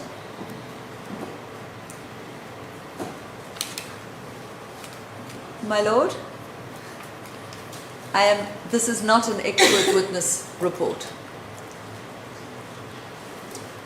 No, I'm not talking about the report, I'm talking about you, Emma Sadleir, as a person. My Are you lord, testifying? it's a difficult question because Yes. I am an expert. I am the expert in this field, which is why my client came to me. But I'm in a precarious position in that I haven't been engaged as an expert, but my expert advice and evidence has been requested from me. So what are you?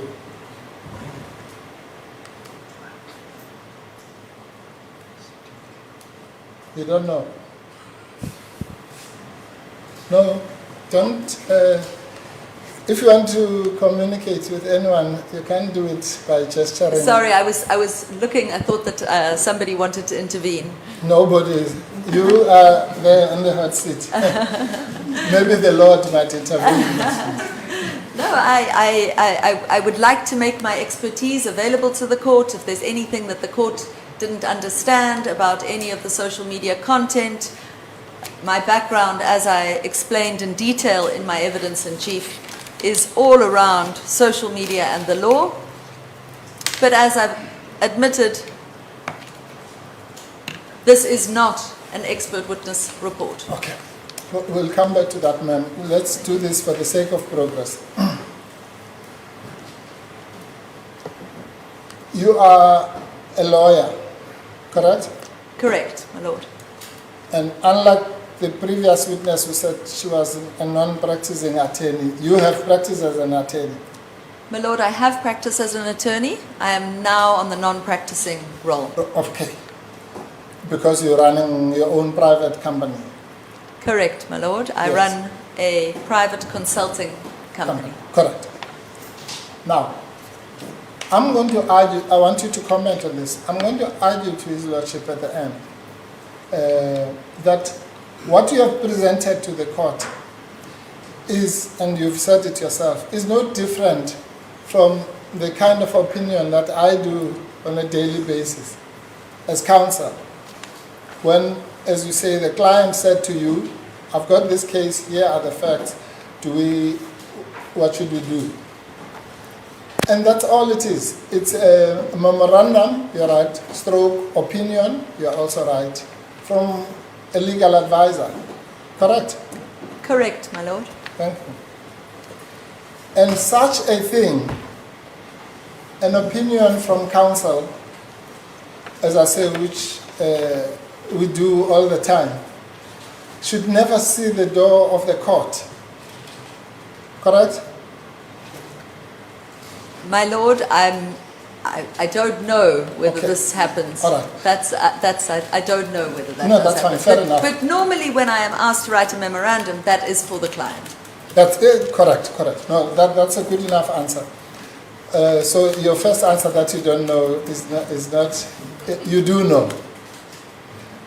In your experience, however extensive or limited, have you ever had a situation where a client goes to a lawyer, asks for an opinion, and then you come to court and you say, my lord, here's the opinion I got from my counsel or my attorney. Have you ever seen anything like that? I haven't, my lord. I am not as experienced as litigator as some of my learned colleagues in this room. Okay. Well, I am. And I can tell you that it is not done. But again, let's put that aside. You accept that basically you are hired by the Hawks. Correct. I was initially contacted by the Hawks, by the Department for Priority Crimes Investigation, and my memorandum was sent to the Hawks. Yes. And the Hawks have been to your house twice. They have, my lord. They've been to my house twice. And you consulted with them as your client. Correct, my lord. And eventually you gave them a memorandum stroke opinion. Correct, my lord. And most of it contains what I had said was irrelevant for this court, and I'll come to that, contains extensive legal research and legal argument, which then leads to your opinion, correct? Correct. Now, again, I don't want to be unfair, because you are not, as I say, I don't know what your legal experience is. So don't take, if you don't know an answer, don't take it personally. You just say so. But as a lawyer, you know the parameters of expert evidence, correct? Limited understanding. Generally. Yes. Yes. Where did you do your law degree? When did I do it? Where? Where? At the University of Witwatersrand? Okay, no, then that's a good enough place. Yeah. I can attest to that. So you would have studied under the law of evidence, a chapter, you probably read the book of Zephyr, correct? Correct. And there's a chapter there on opinion evidence, and it deals with expert evidence, correct? Correct. Right. And to summarize a very long story, the law is that opinion evidence is inadmissible as a general rule. You know that. In other words, I can't just come to a court and say my opinion is that it's going to rain next week. Yes, my lord. Except, but as it always happens in the law of evidence, there are exceptions. Except if that opinion is given by an expert. Right? I'm happy to have this lesson from you, Mr. Yes. Wolfe. Thank no, you. No. You'll see the importance of this. And an expert is somebody, to put it colloquially, who can give evidence on a subject that the court is not qualified for. Correct? Correct. So if there's a RAF, they call orthopedic surgeons and so on, because the court is only an expert in law. Correct? Correct? Yes. And nobody is entitled to bring to the court legal expertise, because the court is already an expert in law, correct? Correct. But my lord, if I can just briefly come in there. Of course.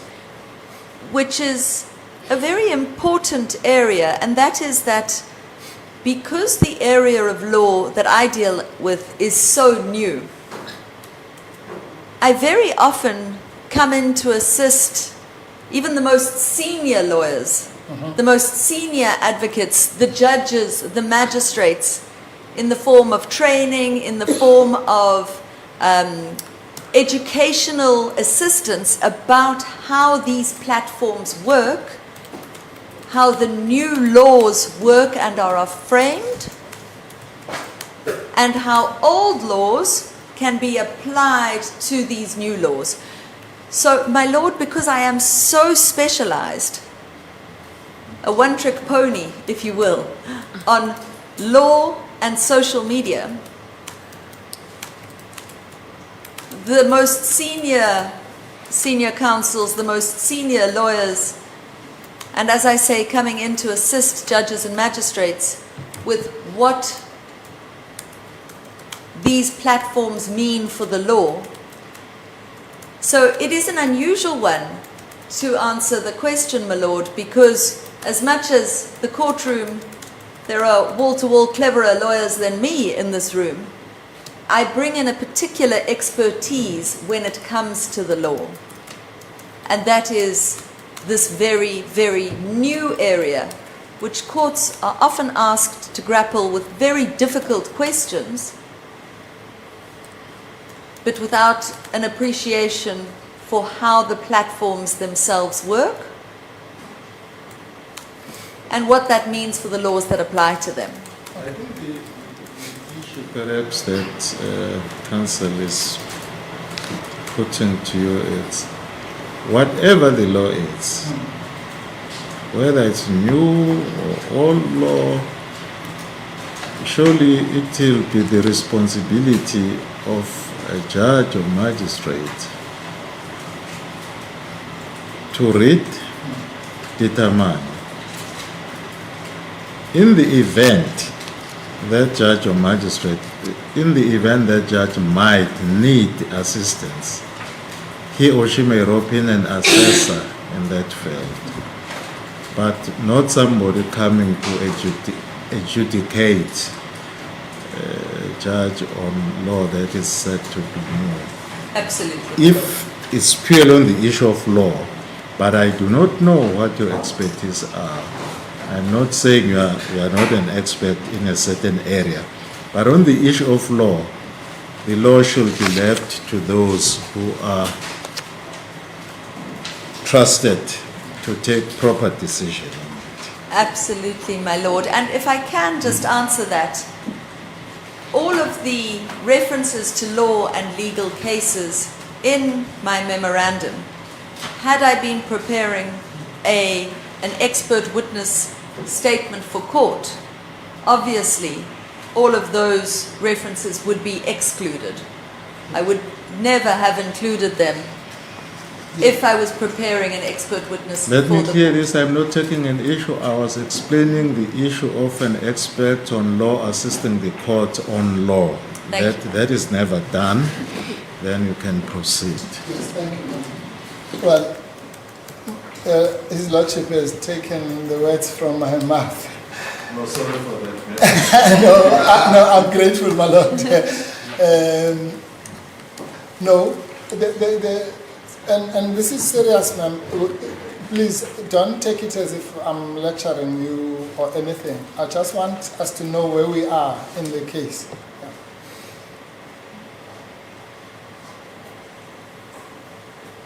Yeah. You know what the learned judge is talking about, assessors. That, let's say, for example, if there's a case that's got technical things about accounting, then the judge may sit with an assessor who's a CA, chartered accountant. You know that? Yes, my lord. Yes. And of course, you know the difference between an assessor and a witness. Yes, my lord. For example, I would not be able to, if there was an assessor sitting there with a learned judge, I wouldn't be able to cross-examine him or her. Yes, my lord. Yes. But a witness cannot advise a court on the law. It doesn't matter whether the law is new, old, complex, whatever. And I have some sympathy with what you're saying. I'm one of those people who probably needs to be lectured on cyber law, okay? And I can tell you, you know more about it than I will ever know. But if the judiciary or anybody, if the judges in the country want a workshop on cyber law, then you will be called and run a workshop somewhere, but not in a courtroom. You understand that? I absolutely understand that, my lord. All right. Here, a judge is assumed to know all the law, unless otherwise advised by His Lordship. Okay. Now, and I want to say, I agree with you that from pages 70, whatever this document is called, but from page, I think it was from, yeah, especially from page 70 onwards, where you talk about paragraph 18, right up to the end, that part should be excluded. Yes, my lord. As I said, if I was preparing this document for court, I would certainly not have included that. It was a specific page 70 from paragraph 18 onwards, my lord. Yeah. So His Lordship might as well put that in the dustbin, correct? I'm very happy with you to do so. And my learned friend was more generous than me. He started that from page 55, my lord, up to the end, for different reasons. And that was because my learned friend acknowledged that this dealt with issues subsequent to the July unrest. But you accept that on the basis of the evidence you've given from page 55 up to the end can be thrown into the dustbin? No, my lord, from page 55, as much as we didn't lead it, there is evidence which I think is important to do with the size of the following of the accused. No, please, I'm sorry to interrupt you. You can't do that. This case is run by the prosecutor. The prosecutor said from page 55 onwards, he was not going to lead you on that. And neither am I going to lead you on that. So or whether it's important, or if it was important, the prosecutor would have led you on that. You do accept that we've already agreed from 70 onwards. I'm saying from now 55 to 70, because of the reasons explained by my learned friend, that also should go to the dustbin. My Lord, I don't agree. From page 70 onwards, where I talk about the law, I agree that that wouldn't be included. The rest of it is relevant, particularly the extent to which there's talk about the thematic expressions of Amandla and We See You, Okay. and the size of the following, and very importantly, when it comes to your expert witness report, Mr. Mpofu, the content moderation from the platforms, Okay. I do include in that section. Ma'am, let me assist you again. You don't have court experience yourself. My Lord, I have some court experience. Do you have criminal court experience? My Lord, I have limited criminal court experience. Yes, okay, that's fine. I'm on your side here.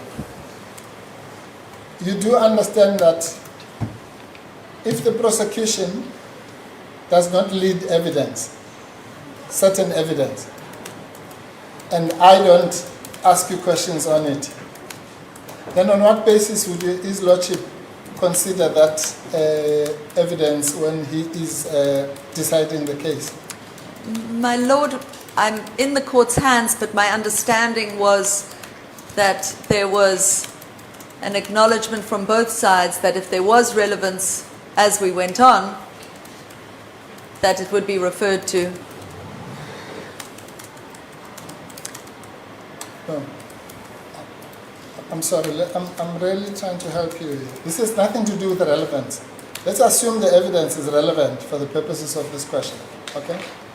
I'm saying if the prosecution has not led you on that evidence and the defense has not canvassed it with you, on what basis would His Lordship, out of his own, just go and base his judgment on such evidence that nobody has referred to in this courtroom? My Lord, I believe the evidence should have been led. If everybody wants to throw it in the dustbin, that's fine, but my view is that from 70 onwards can be discarded. Up to 70, I believe, is useful and will be useful to the extent that I am asked by the defense questions about the other side's expert witness report. Okay. So, all right, fine. Then that means from 70 onwards, dustbin, 55 to 70, we'll wait and see. TBD, Yes. my Lord. Thank you. All right.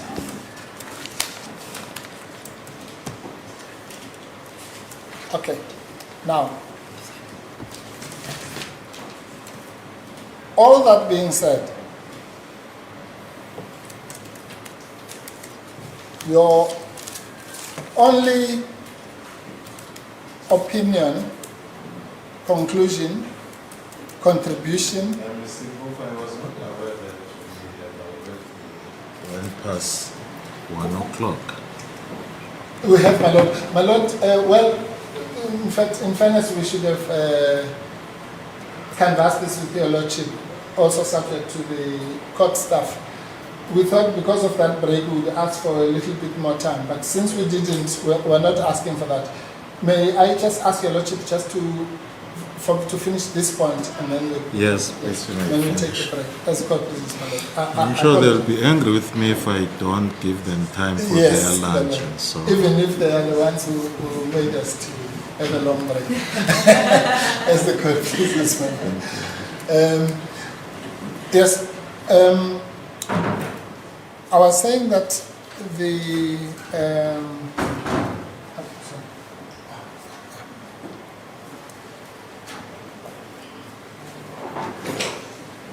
and I want us to go to the break on this note. All you have ever said, opined on, contributed, to use your word, on was that the accused should be charged. Correct? Correct. You have never made any opinion as to whether she should be prosecuted by the NPA. Correct? Correct. And certainly you can't make, you're not even allowed, even if you wanted to, make an opinion as to whether she's guilty or not guilty. That's for his lordship, correct? Correct, my lord. And so even if we forget about all these other weaknesses and don't throw anything onto the dustbin, your contribution will be that is that you advised Colonel Nazo that she should be charged. Correct, my lord. Thank you, my lord. We'll take it from there. We'll take break until 2 o'clock. Court will rise.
and please just be honest with the court.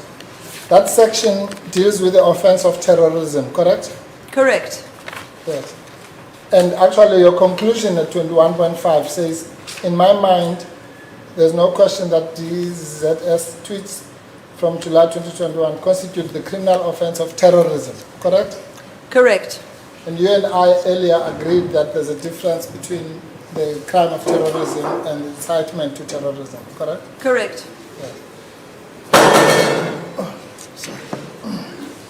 Sorry, madam. So you'd agree, therefore, that 21.5 corresponds directly to your conclusion that she should be charged with terrorism. It Correct? does. It does. Yes. And both of those should be incitement to terrorism. Both of those. Yes. No, but But incitement to terrorism is a subsect, my lord, of terrorism. They are terrorism offences. I see. So now there's no difference between terrorism and incitement to terrorism. I'm Both- changing that evidence. Both issues, both are covered in the Paktatara Act. But as I highlighted 21.4, it's the aiding, abetting, inducing, inciting, instigating of terrorism, which is the terrorist offence of which I speak. So you're not talking about terrorism itself, you're talking about the incitement. I am, my lord. I see. So your heading then at 21 should have been the law of incitement to terrorism. My lord, as far as I'm concerned, the incitement of terrorism still falls under the heading of the law of terrorism. Yes, that's what I'm saying. So you are changing the evidence of before lunch where you said there's a difference between the offense of terrorism and the incitement to terrorism. My lord, there are different offences. They are covered in different sections, but they both fall under the Terrorism Act. I see. So therefore the correction that you ask your lordship to make in your conclusion is unnecessary because they all fall under terrorism, correct? My lord, I think that it is better to have the language incitement to terrorism. If I drafted the report again, I think it probably would be better, but I don't accept that it's wrong to say that incitement to terrorism is still a terrorism offence. Yeah. And just for completion, so that just to assist your lordship, can I take you to paragraph 2.3 where you define what your mandate was?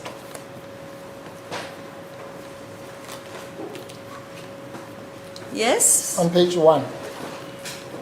Can you read that for the record? Yes, I am very happy to. My paragraph 2.3 on the first page of my report, my lord, says, I have been requested to look at the laws relating to incitement, terrorism, and sedition on social media, and to examine the social media content of the accused, the daughter of Jacob Zuma, before, during, and after the riots. Are you happy with that paragraph? I'm happy, my lord. You don't want to change anything?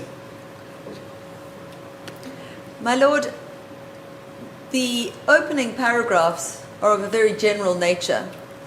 As I get into the law in the now discarded part of the memorandum, there's a much greater breakdown about the 4 kinds of incitement, about sedition, about terrorism and incitement to terrorism, and about sedition. What's the answer? You don't want to change anything?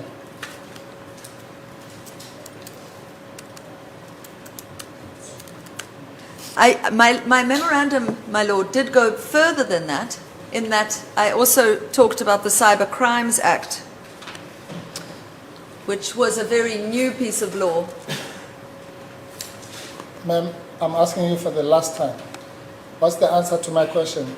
You're happy with that paragraph? You don't want to change anything? I'm happy with that paragraph, my lord. You don't want to change anything?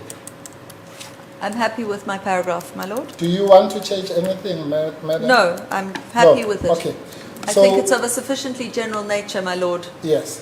So you only want to change it in the conclusion? Because you use the exact same words in the conclusion, and you want to change those.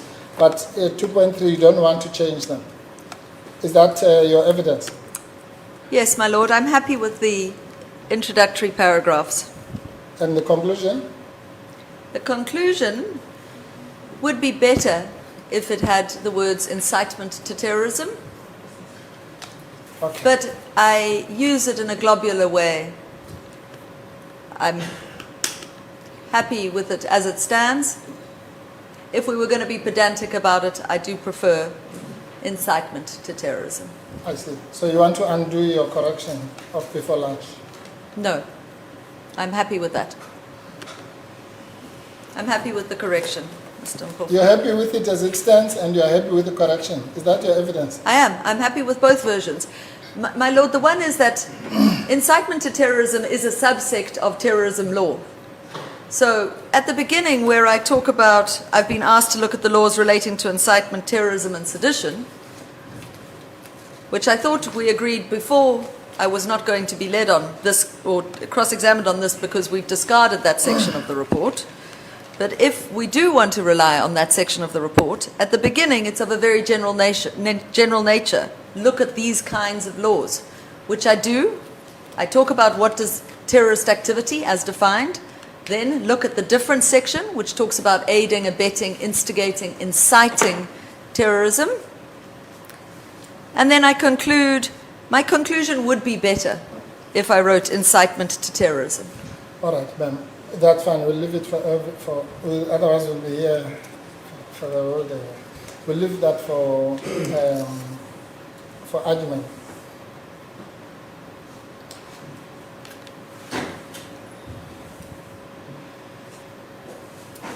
Would you agree that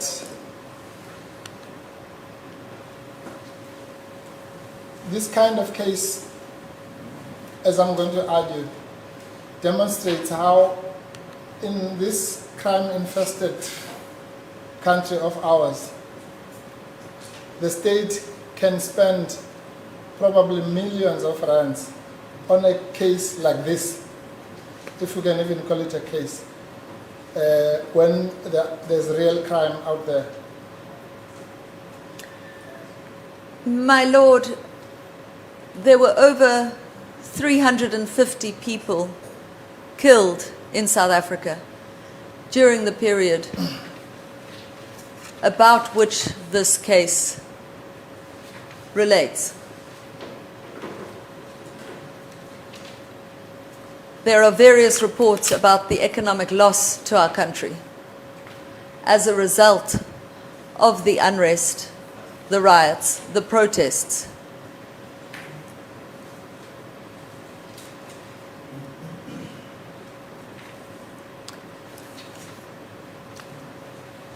Just being in KZN the last few days, the echoes of the terror that reigned during that period still linger. In my mind, this is a very, very serious case.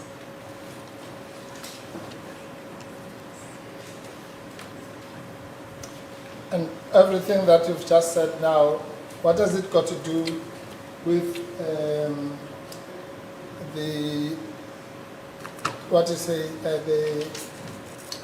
charges against Ms. Zuma-Sambudla? Are you saying that she killed 350 people? I say, my lord, that the social media content of the accused was, in my mind, absolutely a contributing factor to the death and destruction that we saw in that period. In that, as you said at the beginning, in collaboration with others, she caused the looters or to the criminal element to do the things that you've just described. My Lord, you'll remember I redacted the word collaboration for contribution, Yeah. but there were a number of factors that resulted in that period of violence. I don't say there was one factor. There were many factors. There were many participants, both online and on the ground. But I think the role played by the accused was a significant contributor to what we saw. You know, of course, as a lawyer or as a trained lawyer, that what you are saying is completely irrelevant. In other words, there's no witness who can give an opinion on the ultimate issue to be determined by the court. You know that? I do, my Lord. Yes. So, you know, all right, we'll come to that.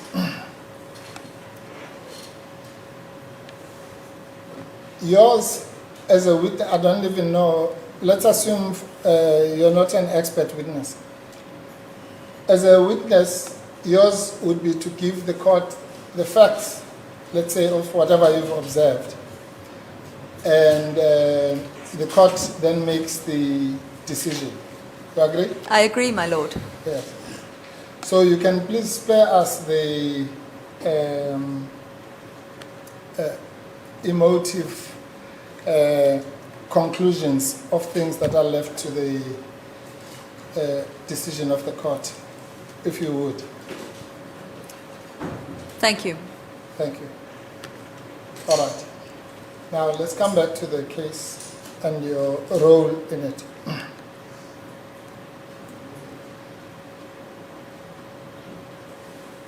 I thought we had agreed. You've now gone into even assuming the role of the court.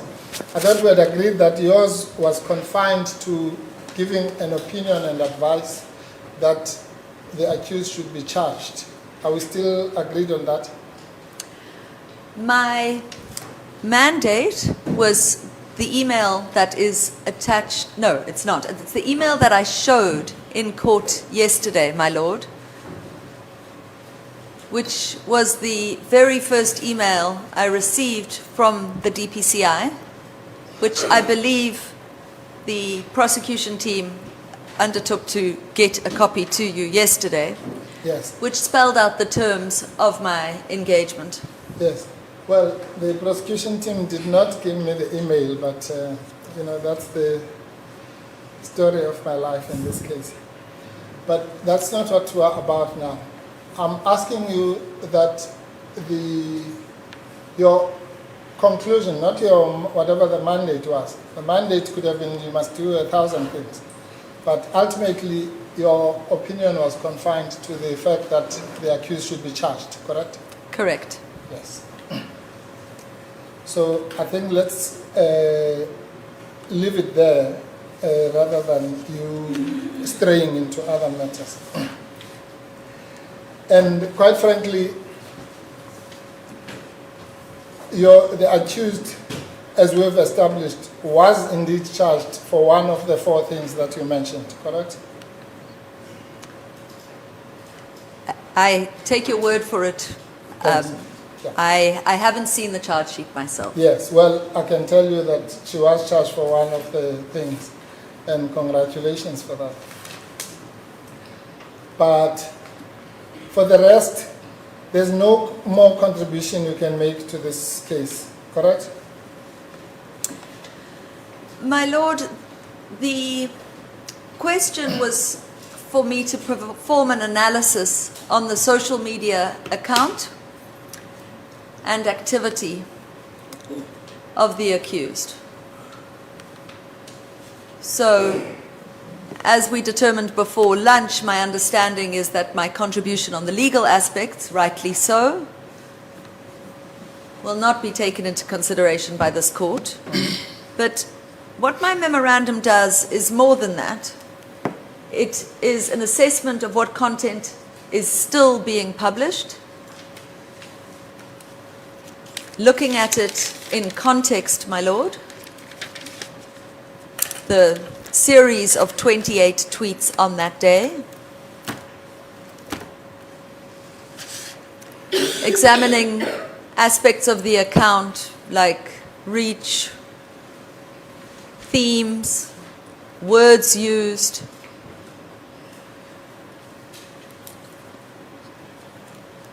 So, my lord, it was slightly more than just a question of what are the laws, which was certainly one of the questions. What are the laws? What are the policy frameworks? But tell us more about this account. Ma'am, did you listen to my question? I did. I'm saying to you, with all of that, forget the excluded part. Include it back for the purposes of this question. All 125 pages of your report, or memorandum, sorry. With all of that, the opinion that you are bringing to this court is that the accused should be charged, correct? That was my conclusion, my lord. Thank you. Nothing more, nothing less, correct? My lord, as I stated in response to the previous question, there was something more. No, madam, please. When you do a memorandum, report, whatever you call it, you then have a conclusion. How can there be something more than the conclusion? Because you say this is what happened, you tell the story, and so on, and then you have a conclusion, which is called an opinion or whatever. That is your conclusion.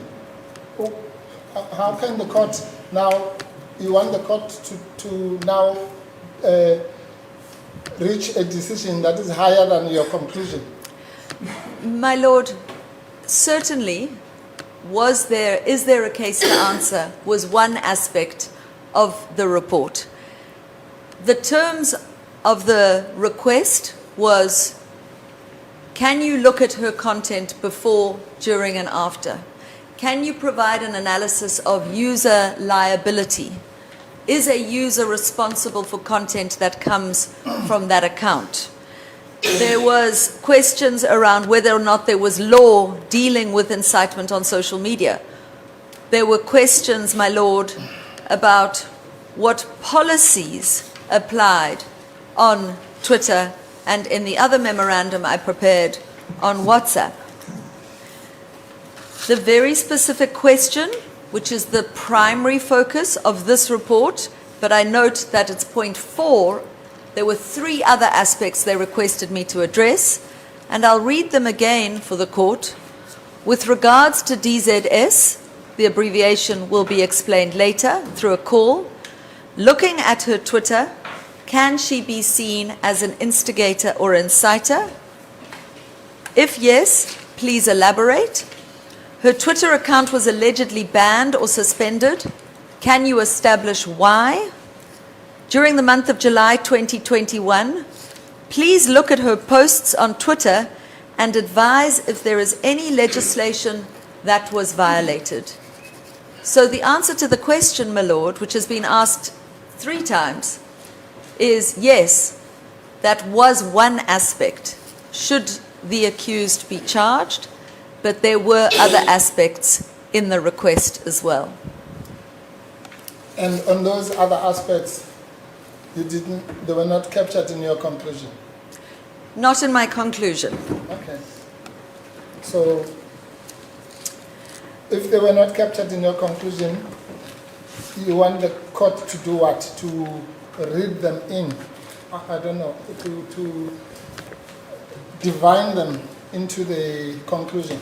My lord, my report is much more than the 3 sentences of the conclusion. Oh. My report, as stated, is 125 pages. Even if we disregard the legal section from page 70. There are 69 and a half pages. Each of those sections contains various conclusions, analysis, opinion, context, further facts, and many screenshots. Okay, can you give us one conclusion that is in those 69 pages? Yes, of course. If you'll give me one moment. In other words, that is not, or rather, shall we say, that is not subsumed in your final conclusion. A conclusion, for example, is in paragraph 7.3 on page 19. 7.2, yes.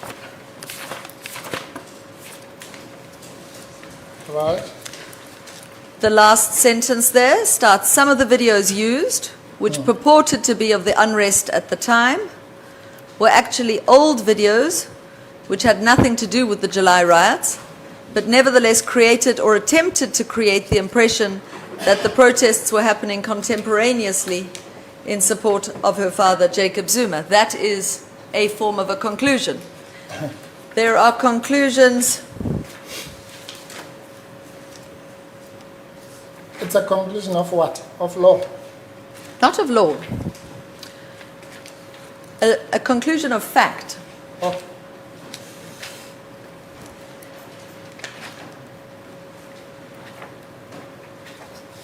Well, I put it to you, that's not a conclusion. But can you find another one? Of course.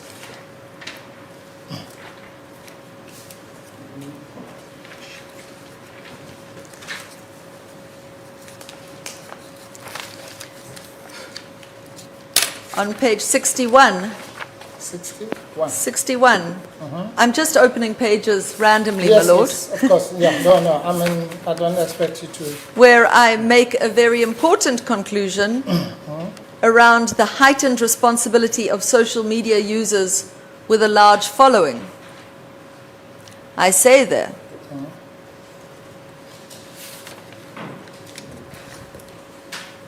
that people with a big following have a heightened obligation by referring to a case. It's a case where Judge Fisher noted any person who has substantial social media following and who is able, as a consequence thereof, to reach out to and influence a large community of people, as the respondent is able to do, is required to ensure that they exercise temperance and responsibility in the dissemination of public posts. Now, there's a whole section there, my lord, on large following. That doesn't make its way to the conclusion. It's still of value. My report is more than the 3 sentences of the conclusion. Ma'am, I think we're misunderstanding each other. Your report is 125 pages, okay? So I'm not that stupid. I know that in 125 pages you can have more than 3 sentences. You understand that? I understand, so my don't lord. distort what I'm asking you. All I'm saying to you is very simple.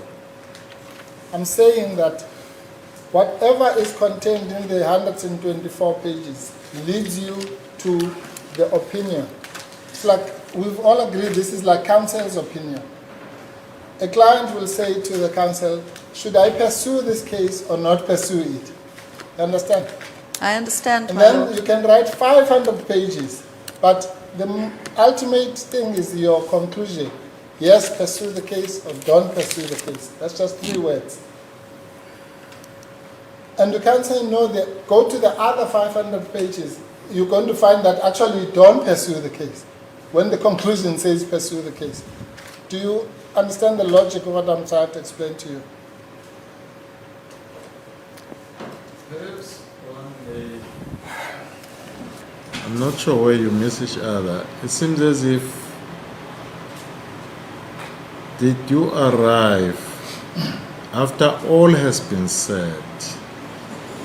There might be many findings about different issues. But then your conclusion, what was it? Did we capture it correct that your conclusion was that based on all that you have said, the accused should be arrested?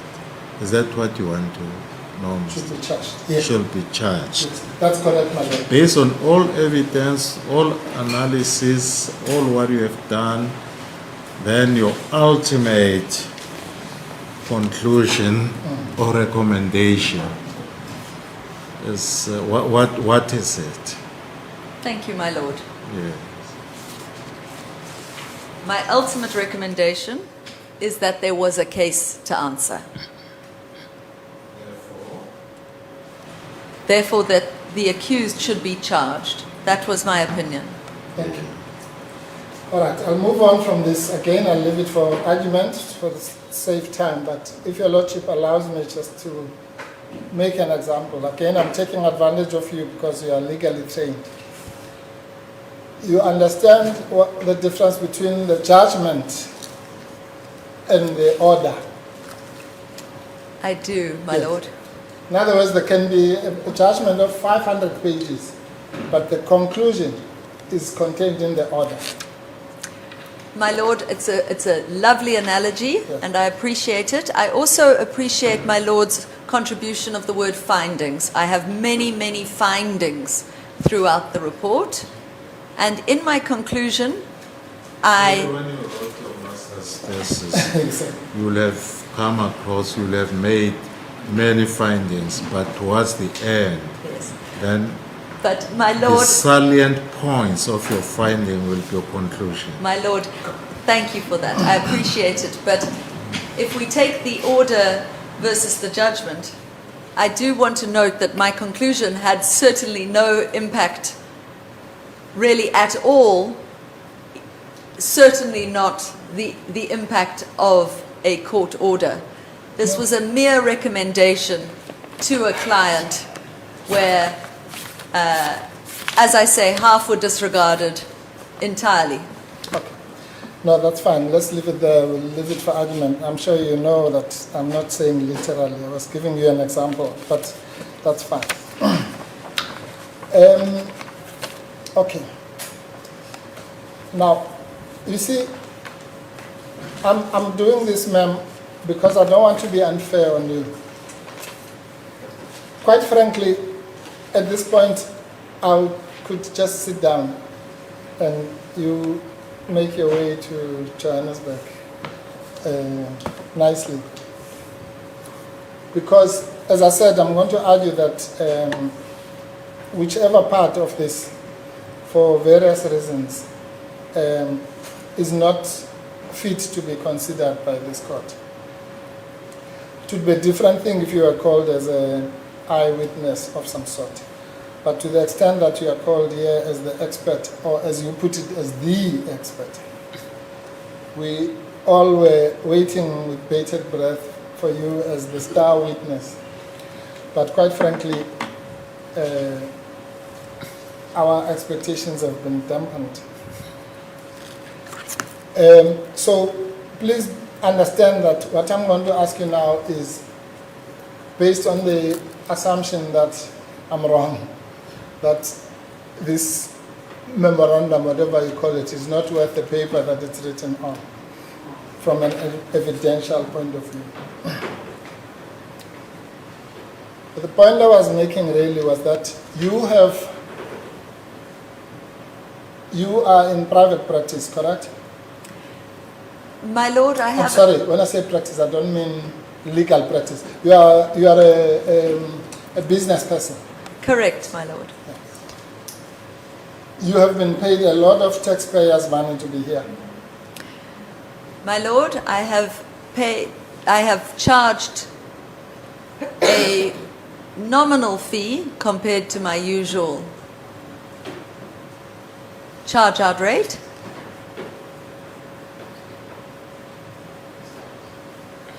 And I don't know, I won't tell you what your usual charge rate is. But I can assure you from the taxpayer, long-suffering South African taxpayer, every cent counts. But be that as it may, you have been paid for all these visits by the Hawks to your house, correct? My Lord, I did not charge for the meetings held at my house. I charged for the preparation of the memorandum at a significant discount, and I have charged a day fee to give evidence in court. I note this is my busiest time of the year because how my business works, my Lord, is that I charge companies to give talks. I charge schools a nominal fee to give talks, and then my entire practice otherwise is pro bono. So I have a company policy that I don't charge children, and I deal with up to 100 inquiries from children a day, and therefore my speaking work, my educational work, pays for my company to be able to cover the costs while running that pro bono practice. Ma'am, if you can just answer my questions, I really would appreciate it. Otherwise, as I say, we'll be here all week. The question, my Lord, was whether or not I charged for the meetings at my house. I did not. Thank you. You see how easy that is? All right. And you charged for the memorandum. I did, my Lord. You charged to be in court for part of this week. I did, my Lord. Well, I will, my Lord. Yes. And you would agree with me, it's not about you, this question, that in the totality of this case, the contribution of your charging is a drop in the ocean. If you look at the entire investigation, the expert reports, this, that, and the other, that has been amassed into this size of a docket, it's a lot of money in totality. You and I don't know how much it is, but you'd agree that a lot has been spent on this. My Lord, I believe all prosecutions are expensive. Yes, well, they're not all equally expensive. If you prosecute me for a traffic offense, it's not the same thing as what we're talking about. Can you please answer my question? Yes, my Lord, it is expensive to prosecute a case like this.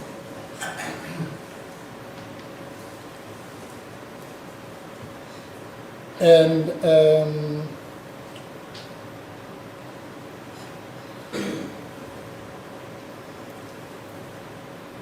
you are aware that, especially now, post-apartheid, there are laws that protect free speech.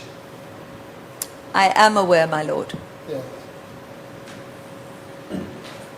And you are aware that one of the exclusions in the Constitution is the incitement of imminent violence. I am aware. And you are aware that nothing in what you have said talks about any imminent violence, correct?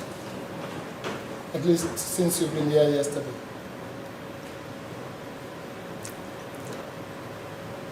My Lord, I think that's a question that will presumably be canvassed at length in argument.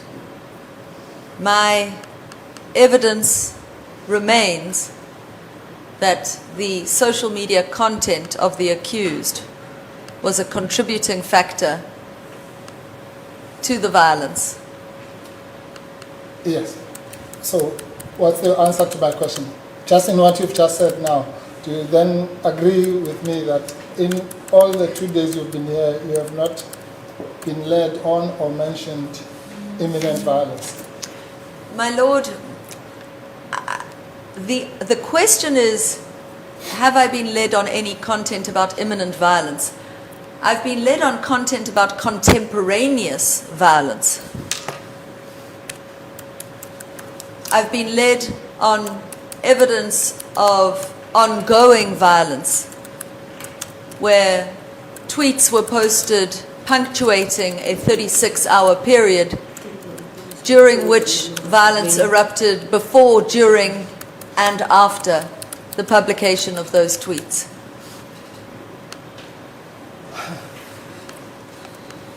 Do you understand the word contemporaneous? I do, my lord. It means the present, right? It does, my lord. And something that has happened, it means the past, right? Correct, my lord. And the word imminent means something that is still going to happen, correct? Correct. So I'm asking you whether you've made any reference here to imminent violence, not contemporaneous, not something that's in some video which has obviously already happened. And I'm putting to you that that has not happened. I don't agree, my lord. All right. Okay. We'll also leave that for argument. Are you aware that in the investigation of this matter, the police came to the conclusion that the accused person was not a member of any of the WhatsApp groups that you've referred to, or the instigator groups? I think you mentioned 3.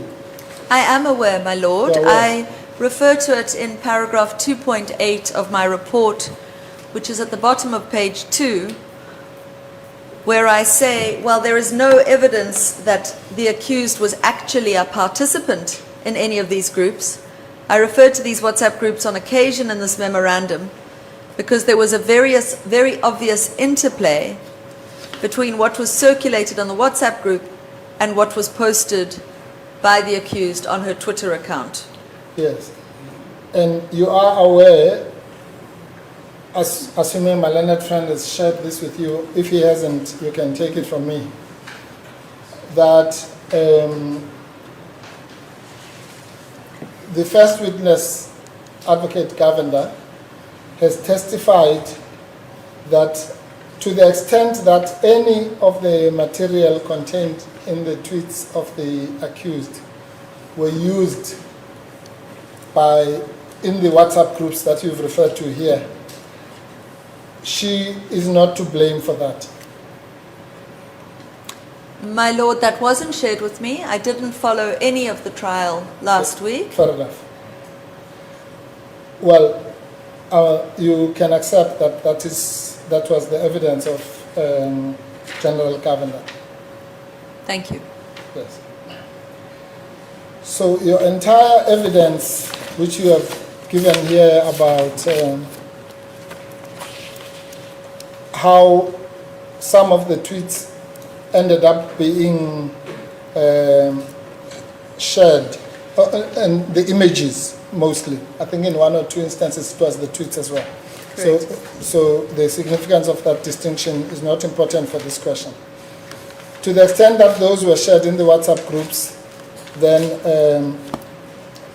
the court will accept what General Govender's evidence is, correct?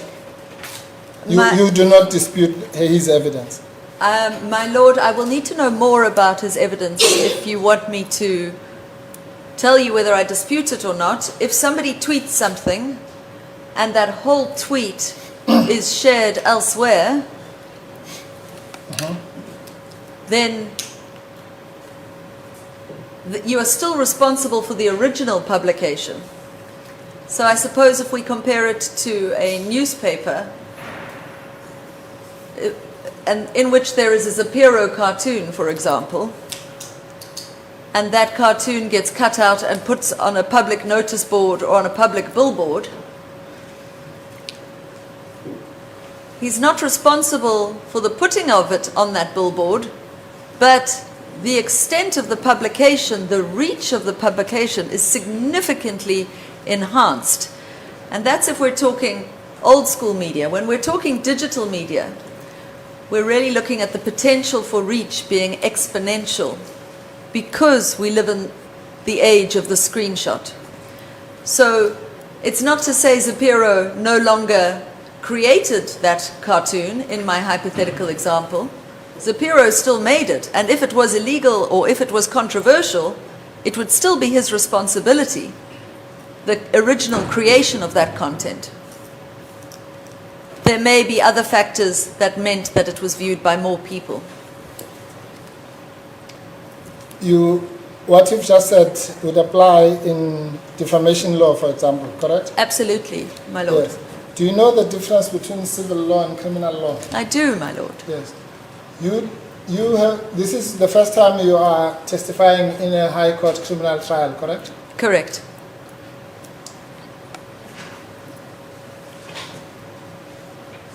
Well, you do, let me put it as a general statement. You know that the question about civil liability and criminal liability are completely different things. I do, my lord. Okay. Now,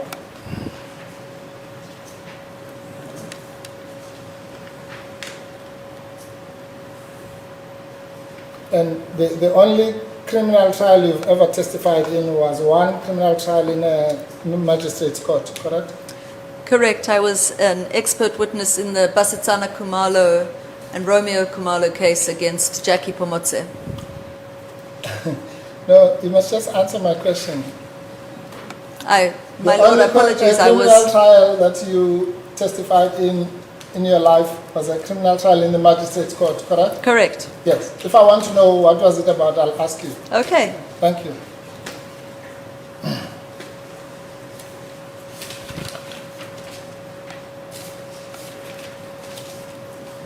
Now,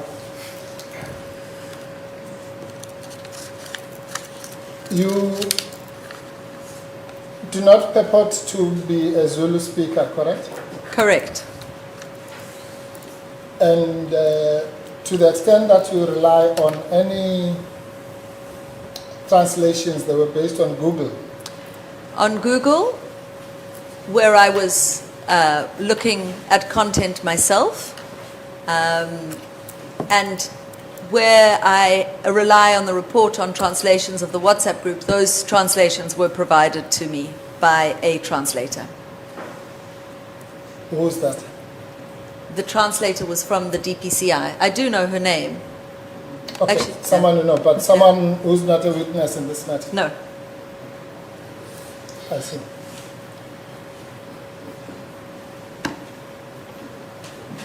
And maybe this question is unfair on you, but I'll pose it anyway. Do you have any idea why in this trial there's nobody who can speak or understand Zulu who has been called as a witness, given that most of the content is in that language? My lord, I can't answer that question. Fair enough. All right, we'll deal with that also in an argument. Your theory is that, I'm sorry, you know the difference between interpretation and translation?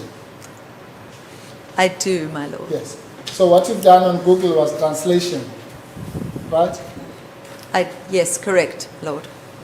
And not contextual interpretation. Correct, my lord. So when you say the word azisha means let it burn, that's just a literal translation, not how it's used in the language, correct? Correct, my lord. And I can assure you that the two things are poles apart. But that's a debate for another time.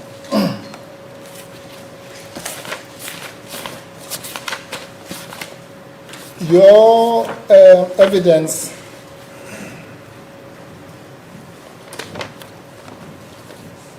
okay, sitting there, you've been saying so many times that I lost count how the tweets says amandla, amandla, amandla.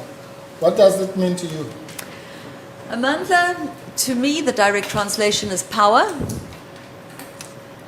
When I have discussed the use of the word with two of my Zulu-speaking friends, they really emphasize that it just means keep going.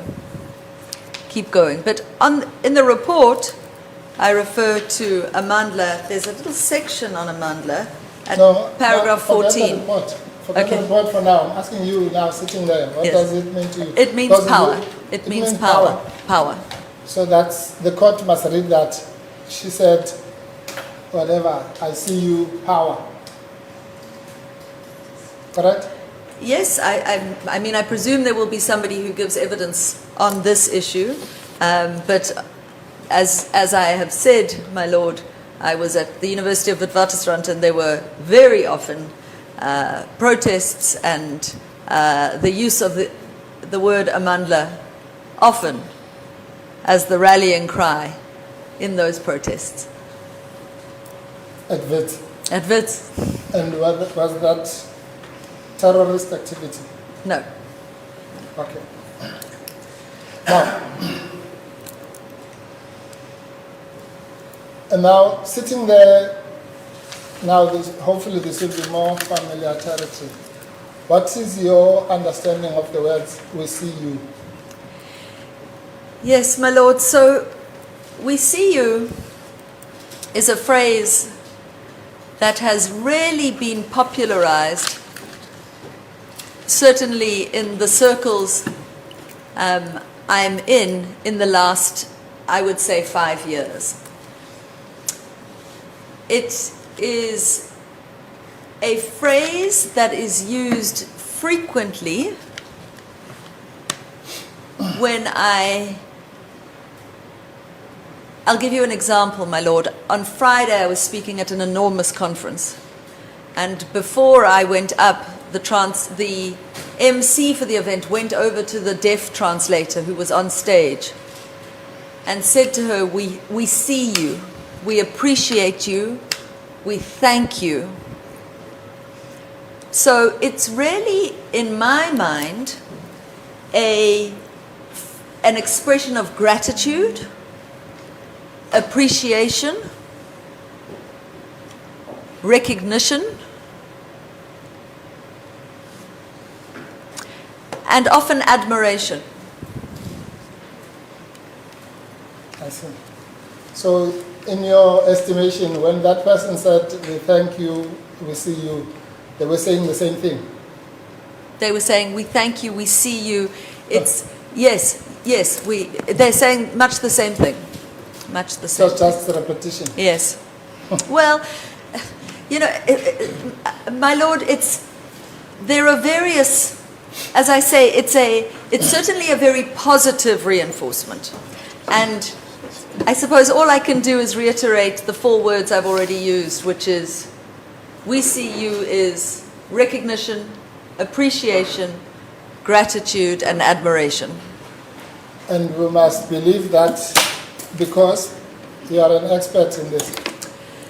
I am an expert in social media content, in particular insofar as the youth is concerned. I spend a lot of time, far too much time, on what we would call, my lord, the social media streets. And there are these catchphrases which do come about in the same way that I'm often asked to interpret what emojis mean, so too with combinations of words that may arise in disciplinary hearings at schools or... Do you regard the accused as the youth? It's a trick question. My lord, the accused is, certainly in my books, still young, but certainly an influencer. An influencer is somebody online who has a big following and who is influential. Okay. Do you know the meaning of the word in isiZulu? Sanibonani. I believe it means hello. We're all saying hello to you. I'll tell you what it means literally. It means we see you. And it's a greeting. Uh-huh. Sorry. Yes, Yeah. my lord. You accept that? My lord, I am not a Zulu speaker. I certainly accept any translation which is not mine.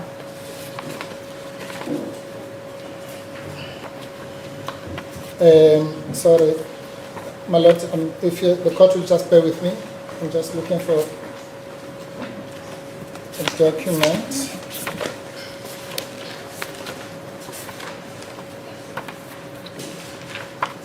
Can you find that statement of the policeman? It says Sanbona. Sorry, my lord. So I'm just looking for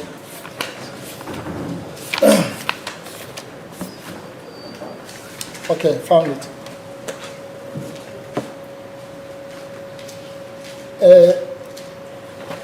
My lord, if with your lordship's permission, I did not anticipate that I'm going to use this document, but I will make sure that if your lordship permits me, it's a short affidavit and it can be handed up later. It's part of the docket, my lord.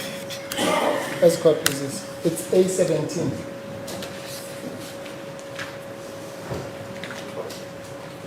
I never had copies. A17. Oh, it's an affidavit of Colonel Khumalo Simelane.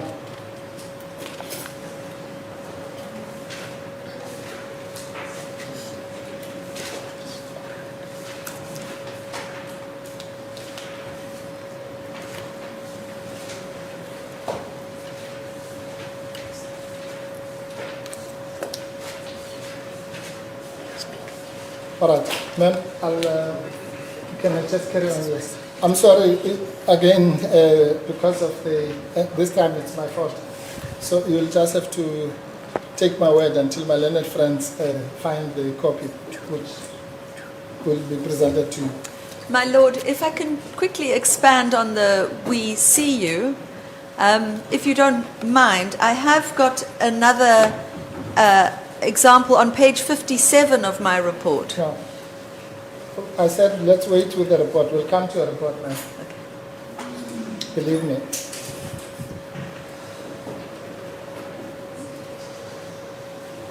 What is it? Are you able to find it? Can't find it. All right, we will find it, my lord. I apologize.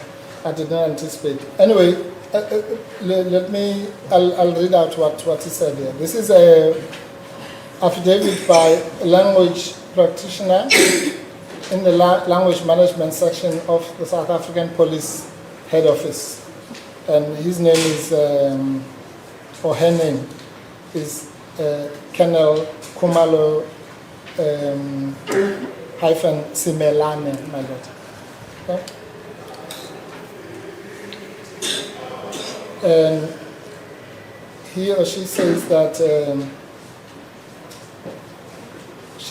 I have a PhD degree in isiZulu from the University of KwaZulu-Natal, Pietermaritzburg, Canberra. My duties in the SABC entail editing, translating, and proofreading from isiZulu into English and vice versa. On such and such a day, I received a request on email to translation of a phrase "we see you" for the case number here, to be translated from English to isiZulu and vice versa. The phrase "we see you" in isiZulu means "siyakubona" or "siyanibona." Translation was done to the best of my ability, and the colonel then gives it. You wouldn't dispute that? My apologies. If you could just repeat what you said. It means, did you say "siyakubona" or "siyanibona"? Okay, thank you. And the difference there is just a plural. There's some noise here. The plural Thank you. "siyanibona" means we see you more than one person. But the SIC is the we. But anyway, forget that. Sorry, I'm not the expert. I'm just saying, my question to you is simply that you wouldn't dispute the version of the person who has the PhD in isiZulu, correct? Absolutely not.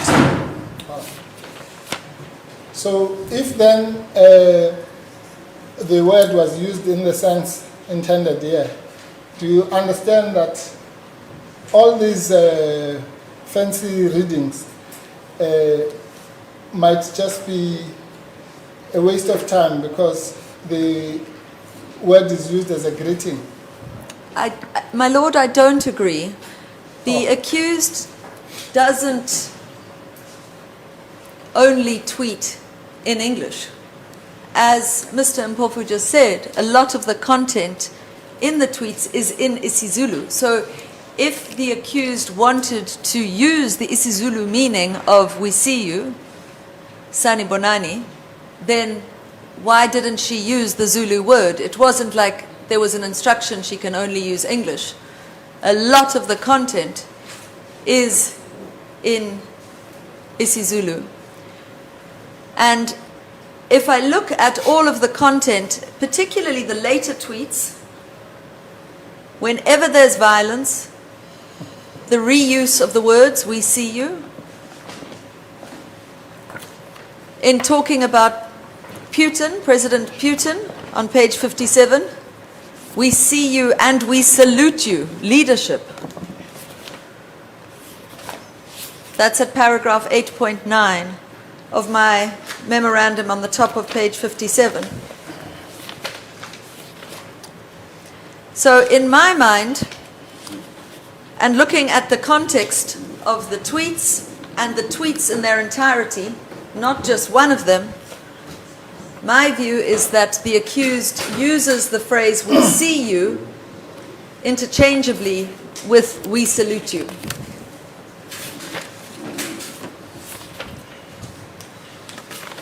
I see. So when the word is used at 7.36, for example, page 35 of your affidavit, where there seems to be cars that are being driven. Yes. Is she greeting the people there or saluting them for driving the cars? I believe that the picture attached to that tweet shows traffic and cars not moving freely.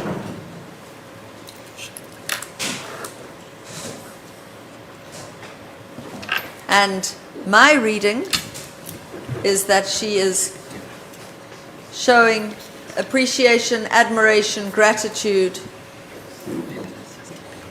for that disruption. What is disruption? If traffic is not moving freely, that's disruption. In the context of the tweets, where there's a series, as I say, of 28 tweets in this period, which variously show gatherings, celebrations, protests, traffic disruptions.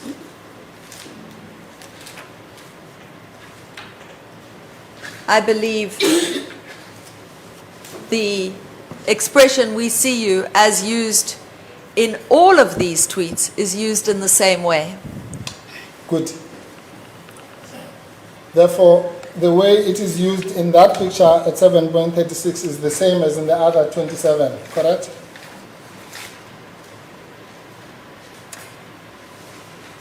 Yes. Right. So let's then go to 7:55. Then I don't have to take you to all 26 or Okay. 28 because you are saying it's used in the same way. So Seven- I'll just give you one more example. 7.55, my lord, page 47. Yes.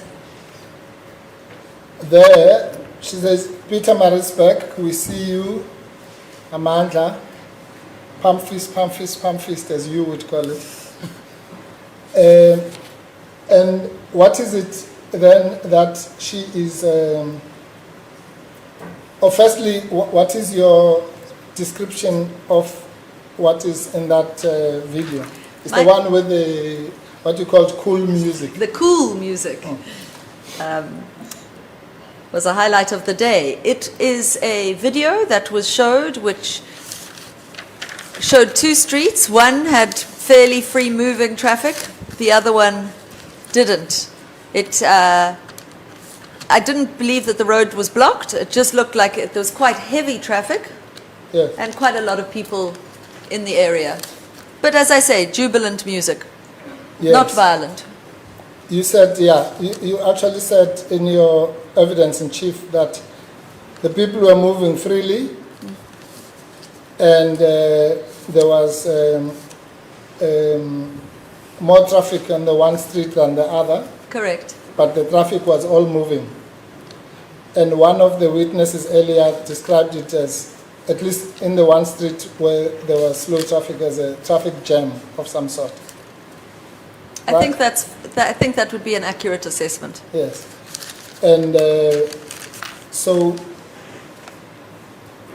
in the interpretation that is from the PhD person and anyone who speaks the language, then the tweet would say Peter Marisberg, Sanbonan, or hello.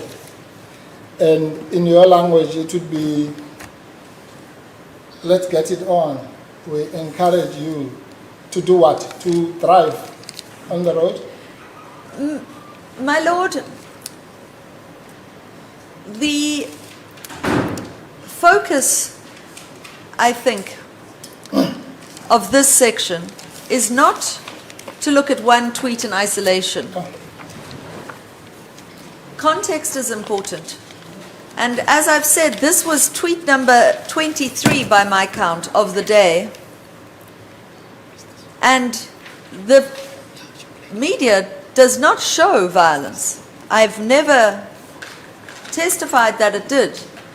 It does not show closed roads. It does show a lot of people gathering. Are we still on 7.55? We are.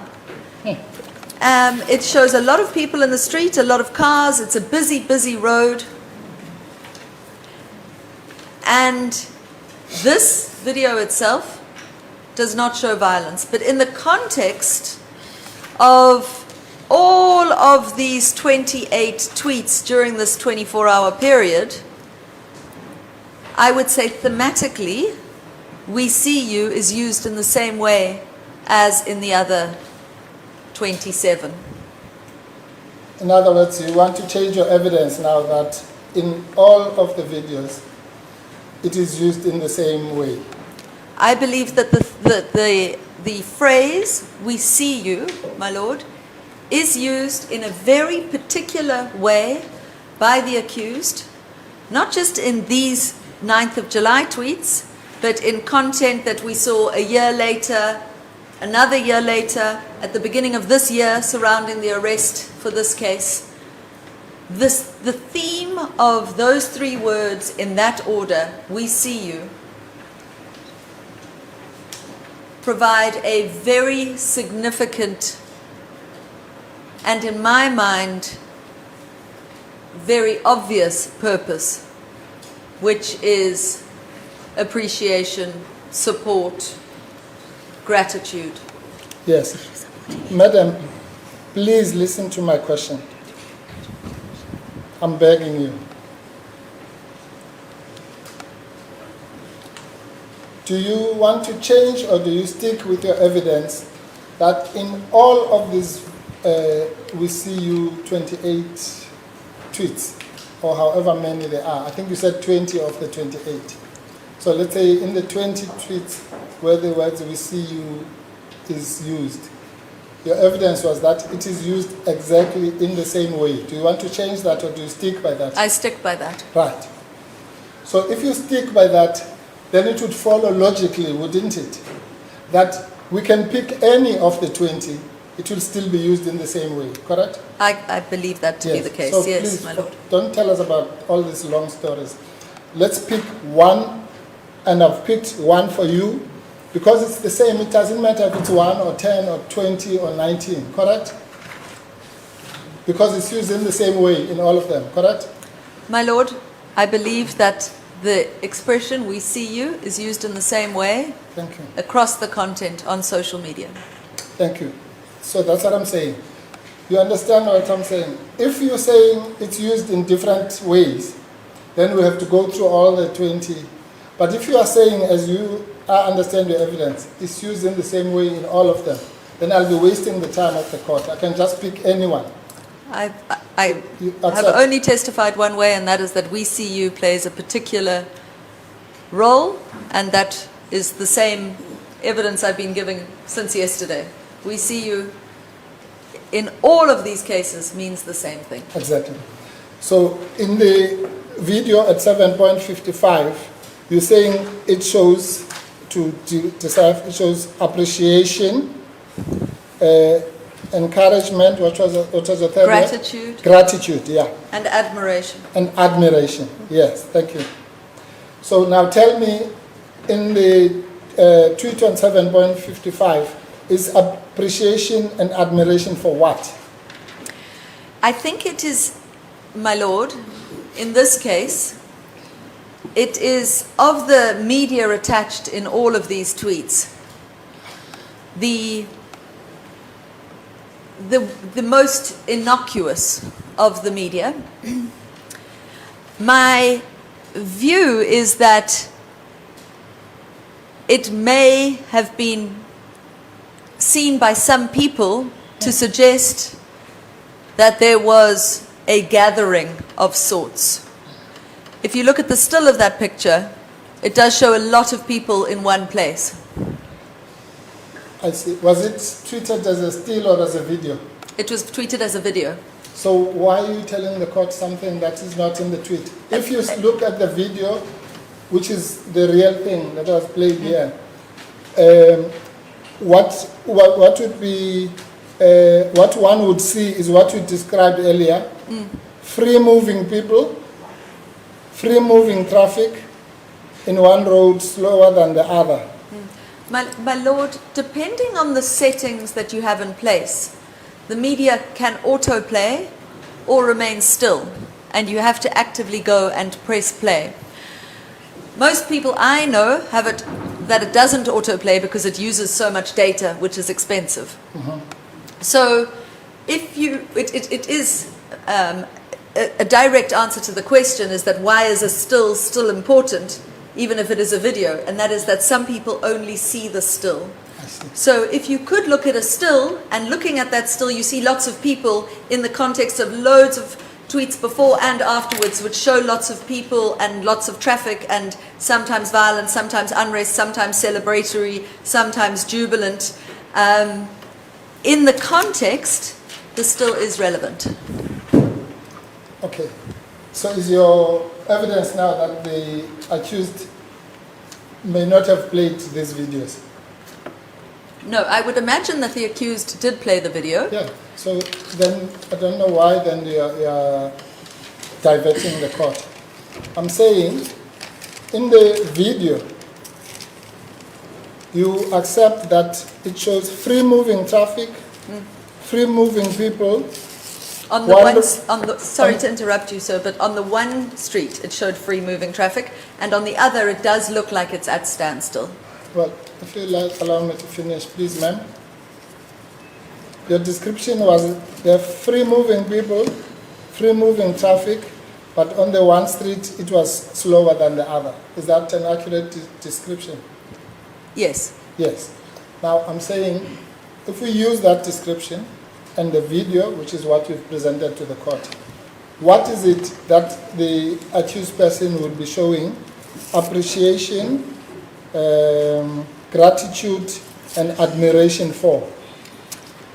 My Lord, my evidence is that there was an appreciation for a lot of people gathering in one place. Is that a serious answer? Yes, my Lord. And you also, for the last time, stick to your evidence that it meant the same thing throughout all the tweets. Yes, my Lord. All right. So that's the We See You series.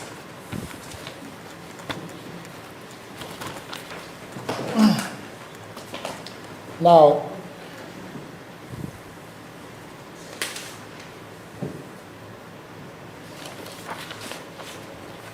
let's just touch quickly on you accept, don't you, that a shutdown can be peaceful? I accept that a shutdown can be peaceful. And therefore, to say somebody supporting a shutdown doesn't mean violence, correct? Correct.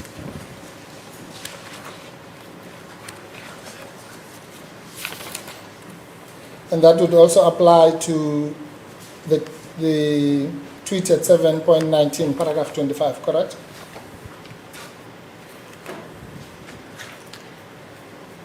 Correct. Thank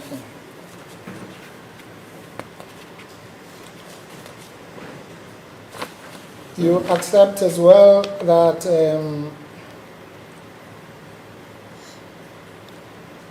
if you go to 7.21, it shows a road closed or blocked by a truck. That does not suggest violence, correct? Correct. The next one, 7.23, has got people in military uniform, you said, who are singing. That's not violence, correct? No, I don't believe it to be violence, but I do think it is a show of force. To sing. No, it's my lord, they're in military uniform and marching in a very structured way. I do not think it's violent. Okay, thank you. I do think it's a potential show of strength, show of force, show of orchestration, coordination. Terrorism? No. Thank you. Let's go to 7.26. There's a video or image of former President Zuma, and the tweet says, "Bring back Jacob Zuma, bring back home to South Africa. We want to see him walking down the street of Nkandla with Makumalo tomorrow." Do you know what that is all about?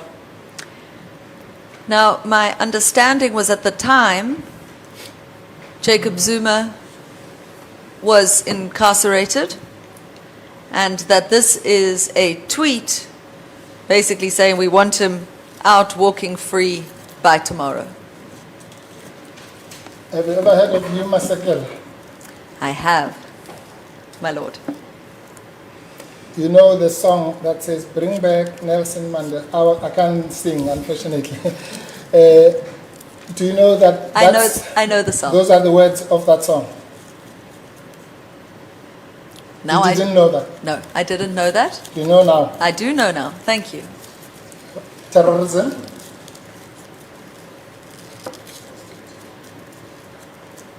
My lord, I don't think that it is helpful to assess each tweet in total isolation. They must all be seen in context.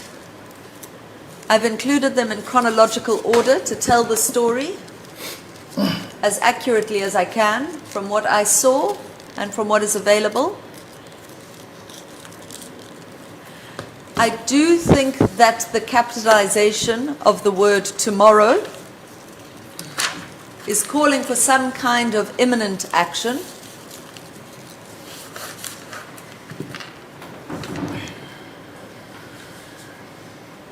Yes, which is to bring back Jacob Zuma, bring back home.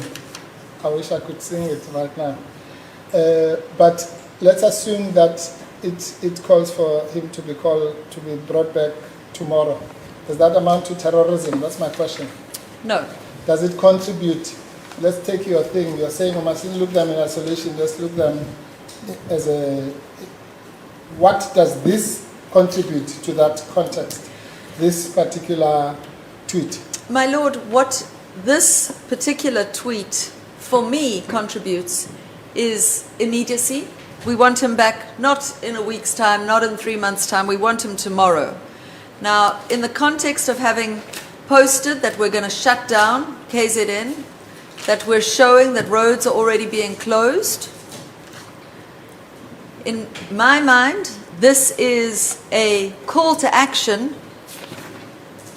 in order that Jacob Zuma be free tomorrow. I see. And the next one is one of those which ended up in the WhatsApp group. We've discussed that, correct? I confirm. Yes. And it's the one about the sugar cane. There's already been evidence about that. I'm sure you'd agree that the question about who the sugar cane belongs to does not amount to violence, correct? I agree that the question, who does sugarcane that is being burnt belong to? That question does not amount to violence. Yes. I believe the first half of the question, the first half of the tweet, comrades in Richards Bay, we see you, Amandla, with roads closed and destruction of valuable sugarcane is problematic. Do you see any sugar cane in that? I am not a farmer and I'm afraid would not be able to identify sugarcane from any other crop, but the narrator of this video does refer to the fact that the sugarcane is being burned, and as I referred to the press release, my Lord, released by the South African Cane Growers Association, more than 500,000 tons of cane was burnt. Yes. It might be 10 million sugar cane that was burnt. I'm asked you a simple question. Did you see any sugar cane in the video? Yes or no? No. And by the way, the narrator you're talking about, what is his name or her name? I do not know. The You person don't know? no. All right. And there's been evidence in this video that the so-called narrator doesn't refer to sugar cane, actually, but to cane, and that's now common cause. I'm very happy to accept that, my Lord. Okay. Next one, 730, says, you've translated as, what would you be like if you went to the office of the governor of KwaZulu-Natal province? Do you know the person in that picture? Yes, I believe that's Sikle Zikalala, who was the premier.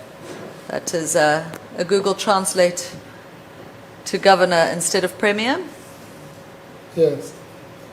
And is there anything wrong with going to the office of the premier?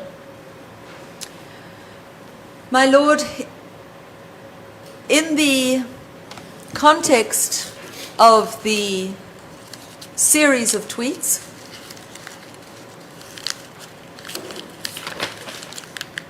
and the fact that this exact tweet was shared on various WhatsApp groups, including then later the actual address of the Premier, I believe this to be incitement.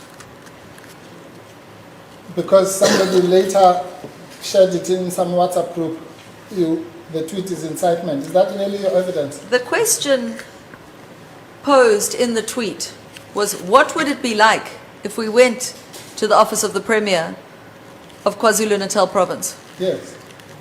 How is that incitement? Incitement to do what? Incitement to go to the office. Yes. In the context of violence, in the context of burning, in the context of unrest, in the context of private property being burned, I believe, and I testify, that I believe this is incitement.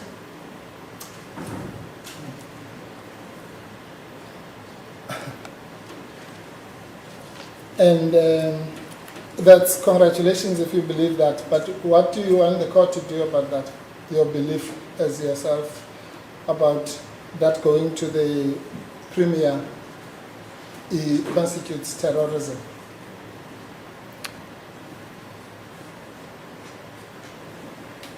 My Lord, my evidence has been completely consistent on this point.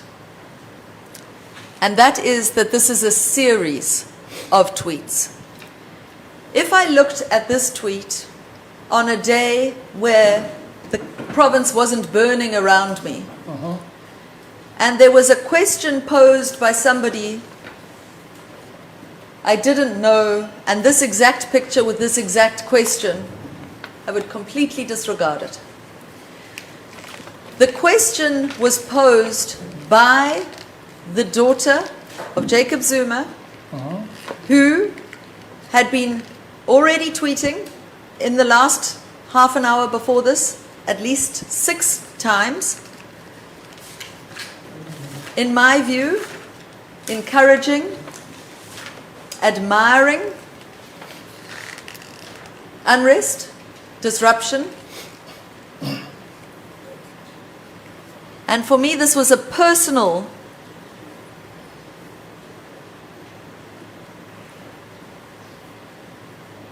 threat to the Premier,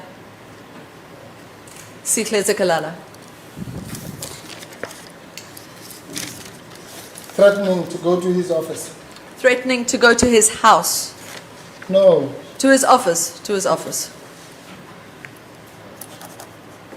Which is the office of the people, the government office, correct? Correct. So going to a government building is a threat of what exactly? My Lord, it's a threat of causing disruption at somebody's place, whether it's at their house or at their office. For me, it's a direct call disguised as a question. Let's go to the office of the Premier of KwaZulu-Natal province.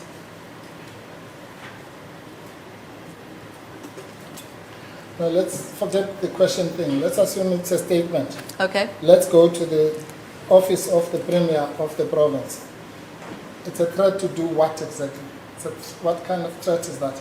That let's go to the government office of the Premier. You think that's a threat under democratic South Africa? In the context of the violence that was already emerging, we know that from the early hours of the morning, even the day before, there was violence. This was a day of organized protest action.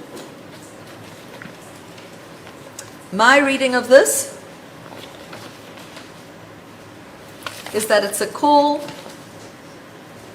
to cause that same disruption, unrest, violence at the Premier's office. That's your answer? That's my answer. I see. Let's go to 7.34. That one says, we want Ngamalala.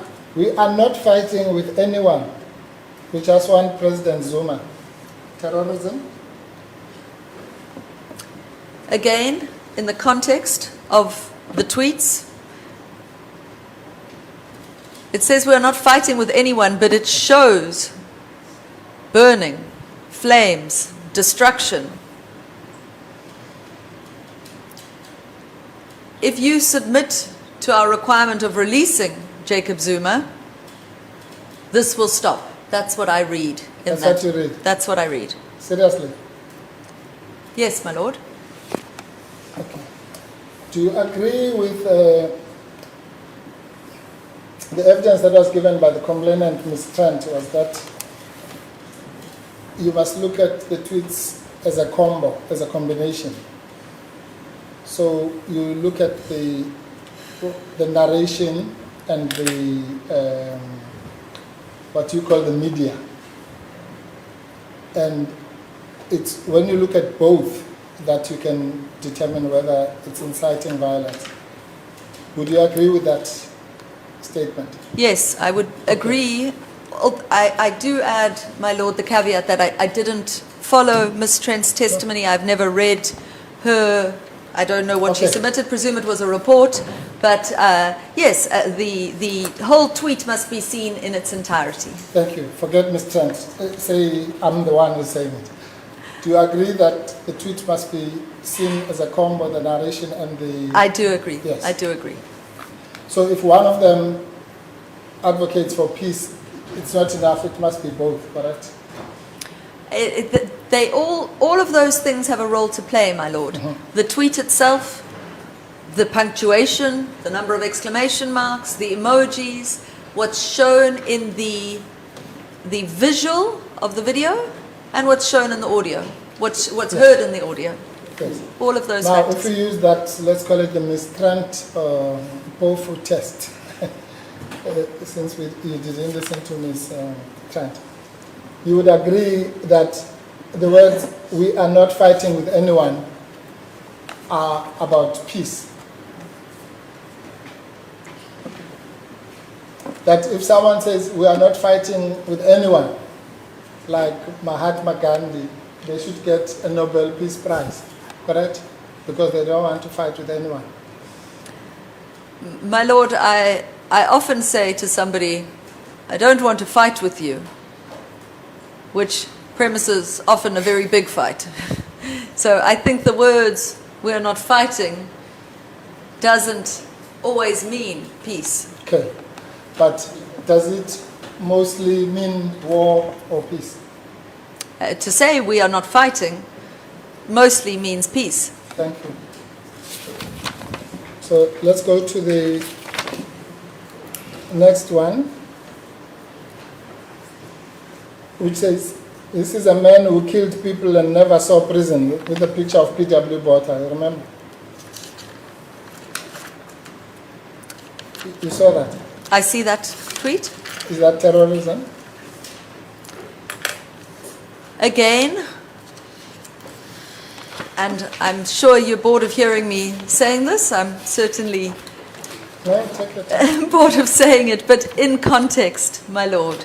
We have to look at all of these in context. The allegation is that Jacob Zuma has seen prison, was in prison at the time, was incarcerated. On the other hand, you have somebody like P.W. Botha, who did not see the inside of prison. For me, the purpose of that tweet is to rile up strong emotions in the readers. Of what? Anger. Anger, my lord. It can't just be a statement of the truth that P.W. Botha did not see any reason for refusing to go to a commission of inquiry, while President Jacob Zuma did. My lord, something can be true and still invoke anger. And this one invokes anger. Even in me, it invokes anger. I see. So you then agree that it invokes anger in you because it's a gross injustice, correct? That P.W. Botha did not see prison. Is that the question? Don't ask me questions. I'll just answer my question. I'm trying to clarify your question, please. Yes, just not. What is your question, Mr.? My question is, she testified that it invokes anger in her mind. Yeah. And I'm saying the fact that this is a man who did not see prison, that is P.W. Botha, and the man who killed our people and never saw prison. Is that what invokes anger in you? My lord, any tweet I see, which shows a visual depiction of someone who killed and did not see prison invokes anger in me. Somebody who kills somebody should see the inside of a prison cell.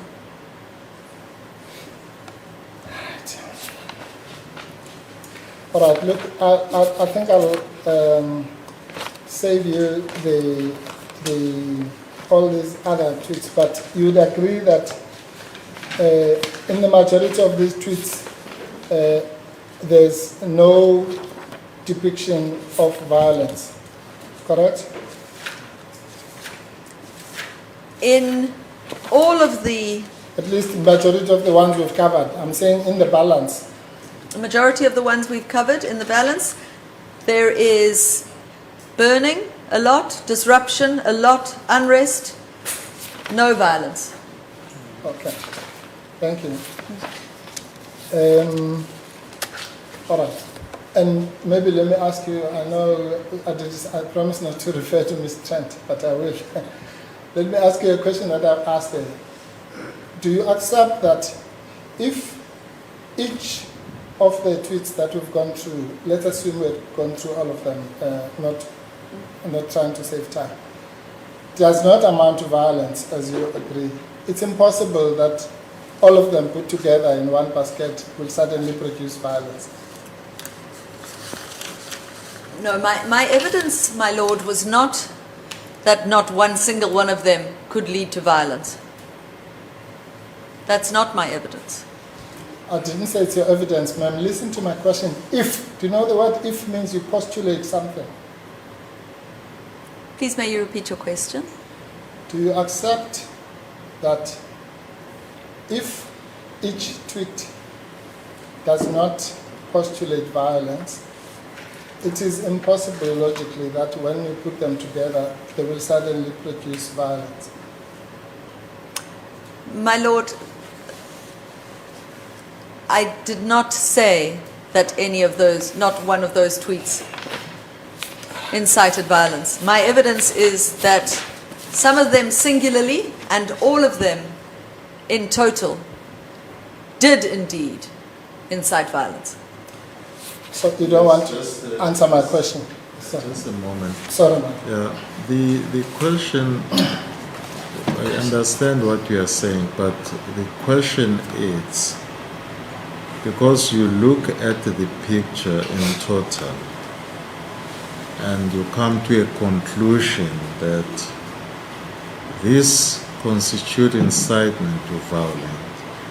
So the question is, if each of these pictures individually does not constitute violence, would you at the end come to a conclusion that in total they constitute violence? I think that is what Thank you, ma'am. the word is, if, not what you say, but if. You may, if you know, you know. If you don't know, so that we proceed, you know. If you don't, you give the answer that you think is an accurate answer. My lord, the best answer I can come up with is that not all of these tweets were created equal in terms of what they showed and in terms of the impact they may have had. You know, there was the one tweet which to jubilant music shows cars driving through the streets of Pietermaritzburg. In itself, it's not violent. The one that we played in court this morning, which was right near the end, where in a very, very frightened way, the person explains, it was the one at paragraph 7.52 on page 44. There were big flames, there were lots of police, and despite the fact that there were police from all over the country, there was nothing they could do. There was a helplessness about it. All right, ma'am, I understand your views. And be assured I do respect your view and your opinion. Perhaps the question could be put slightly. If somebody else were to assess, despite your own view, but if somebody else were to assess each of these pictures and come to a different view from yours and draw a conclusion that to all of them, each of them does not constitute violence, will you come to, or will that somebody come to a conclusion that it constitutes violence without attributing violence to even one of the pictures? Forgetting for a moment about your view, which I respect, and not at this point saying that your view is wrong. We haven't come to that stage. But hypothetically, if it were found that each of these does not constitute violence, will there still be a conclusion reasonably drawn that this constitutes violence? I think that is what I'm just putting counsel question to you. It's not my question. I'm clarifying his question. And my lord, I appreciate your translation. I'm certainly not trying to be difficult. I'm trying to answer the question as succinctly as I can. For me, it firstly is a hypothetical question, because it presupposes that there is no violence in any of these tweets. So in order to meet that hypothetical hurdle, we would have to go back and say, okay, there's no violence in any of these tweets, whereas my evidence is there is violence in a lot of these tweets. Perhaps let me clarify it again. Thank you. In your case, in your view, there is violence in these streets. Yes, And my lord. yeah, that is, we are not there now. But the issue is not about what your view is. If somebody else were to find that there is no violence in each of them, at the end, will that somebody conclude that these tweets constitute violence, whereas all taken together, none of each constitute violence? He's asking a hypothetical question. My lord, if we take a series of tweets which do not include any violence, then it would depend on each of those tweets and the context of each of those tweets as to how it would be determined.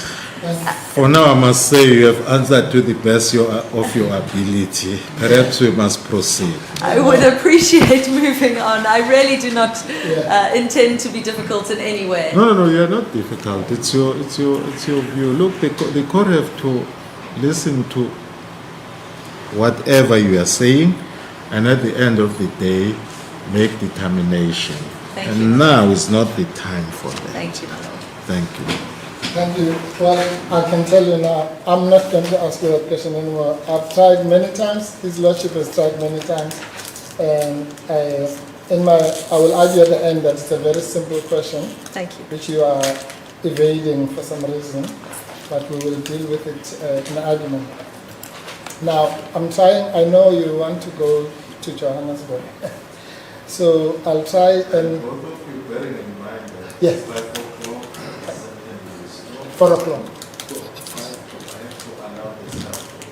Oh yes. Okay. Yes. Otherwise, the security people around may quarrel with me. Yes. No, Your Lordship. I thought Your Lordship said 5 o'clock. So I would have loved that. 5 o'clock. Yes. But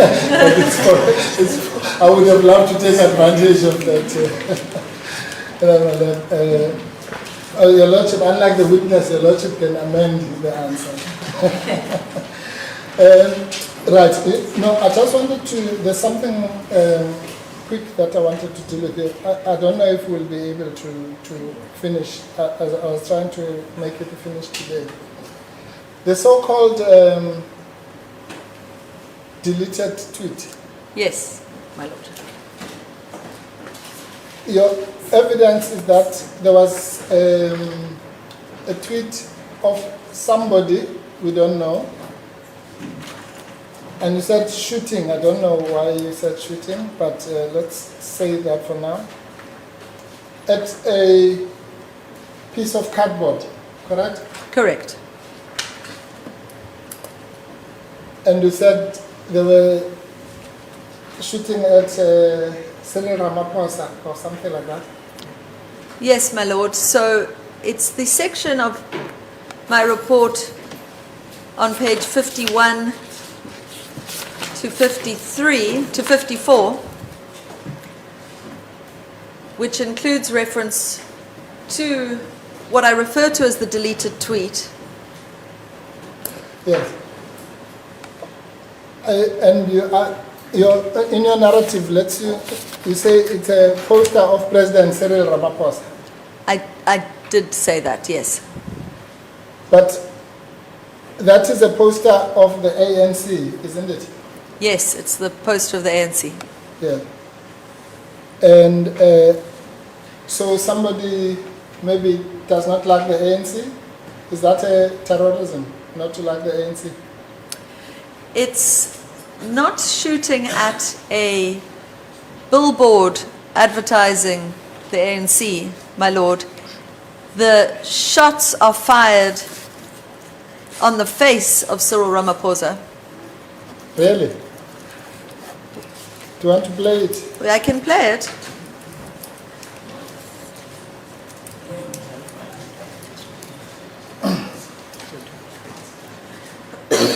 So your evidence is that the shots were not fired at the poster but at the face, correct? The poster is of the face, my lord. No, but please, ma'am, the poster is not the whole face, is it? The poster, the face takes up the majority. I've got the poster up there. The poster is a poster, my lord, which depicts Cyril Ramaphosa. A big photograph of Cyril Ramaphosa, and I will play it now. Yes.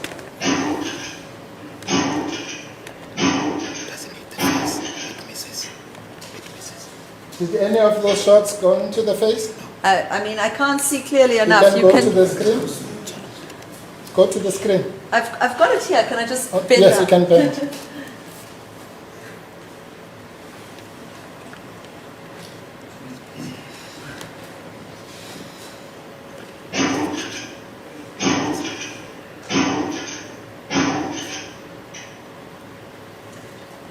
I can't see where the shots land. I don't know if somebody has better eyes than I do. I can tell that the shots do hit the poster because the poster moves, but I can't see. I certainly can't see them landing on Cyril Ramaphosa's face. So why did you say that 2 minutes ago?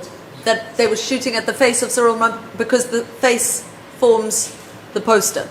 The poster is of Cyril Ramaphosa's face. Ma'am, please go closer to the bigger screen. Okay, I can do that, can I? I need to get somebody to play it for me on my side. Sorry? Or you can take the computer closer to your face. It's all plugged in. If I can ask somebody just to press the space bar when I'm close. Is that all right?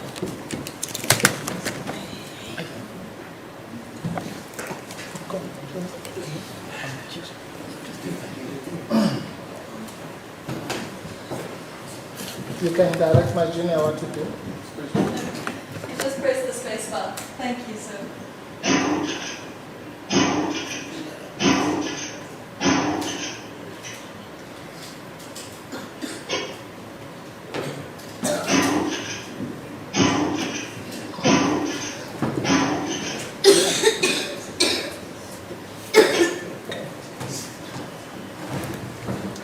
None of the shots land on the face. None of the shots land on the face. Pardon? None of the shots land on the face.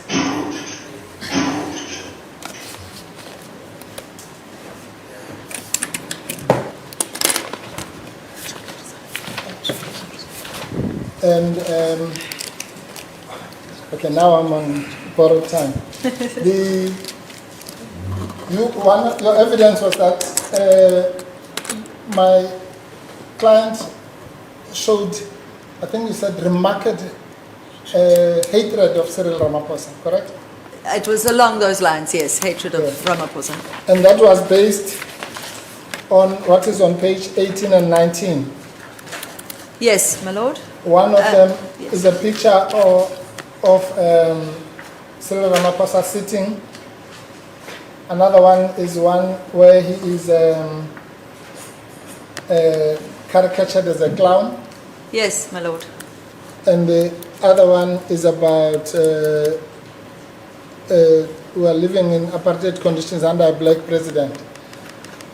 Does that show anything more than political opposition? Why do you think that shows hatred? Is it a sin to disagree with Cyril Ramaphosa politically? No, my lord, it's not a sin to disagree with Cyril Ramaphosa. And it's not hatred, correct?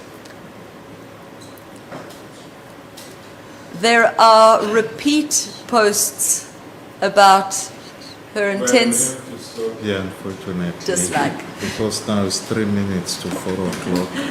And But I'm happy to accept that if you prefer the word dislike or opposition to hatred, I'm happy to concede that. No, thank you, my lord. I know we're late, but I really do need. the security issues are above my means. Thank you, my Well, lord. if- My lord, if we have- I just don't want to keep the witness here for one question because I'm really done. There's really no point in any of this unless if my learned friend wants to re-examine. I think my colleague has forgotten that I still have to be. Yes, I'm asking. I have a lot of. And to re-examine. we have Oh, to well. read. Yeah, about 15 pages of evidence or that were raised in cross-examination that I. Well, Oh, well, in that case, my lord, I'll continue with my cross-examination. yes. Thank you. I understand that Sorry, even ma'am. previously What the court everyone order is aware has. of is that this witness is not available tomorrow. Sorry? This witness is not available tomorrow. No. I made it very clear that we were going to deal with this witness on Tuesday and Wednesday. We will have to set another date for the completion of this witness's evidence. My lord, no. Well, I don't want to reveal my discussions with the witness, but the understanding was that, ma'am, you can do tomorrow morning. You have preferred to have left today, obviously, but you can do tomorrow morning. Provided the arrangements can be made, Yes. they can be made, then I will be available tomorrow Thank you. morning. Thank you. My lord, let me inform that hang no on. flight arrangement can be made at this time. The witness's flight is booked for 6 o'clock this evening. Perhaps I'll hear about everything tomorrow. Now I don't take any further discussion. Let's go, please. I have to respect all staff involved. Most of them, they take taxis to location and somewhere else. So we have to adjourn now. Until what time tomorrow? 9 o'clock? My lord, I will not be able to make it at 9 tomorrow morning. I need to go to a doctor before I get it. And so I will think we will start at 10 tomorrow. Or tomorrow you are not ready 9 o'clock. You I'm get unable it. to do it. I have an appointment with the doctor at 7:30 Yes. and I will not be here. Well, that is the usual court time, 10 o'clock. 9 o'clock was exception. Fine, then we'll adjourn until tomorrow, 10 o'clock. Escort, please, my lord. Thank you. Ma'am, your matter is Mr. Mpofu? Mr. Mpofu? I'm so sorry. I apologize. No, I understand. Ma'am, your matter is adjourned to tomorrow, 10 o'clock. A court will rise. It's good.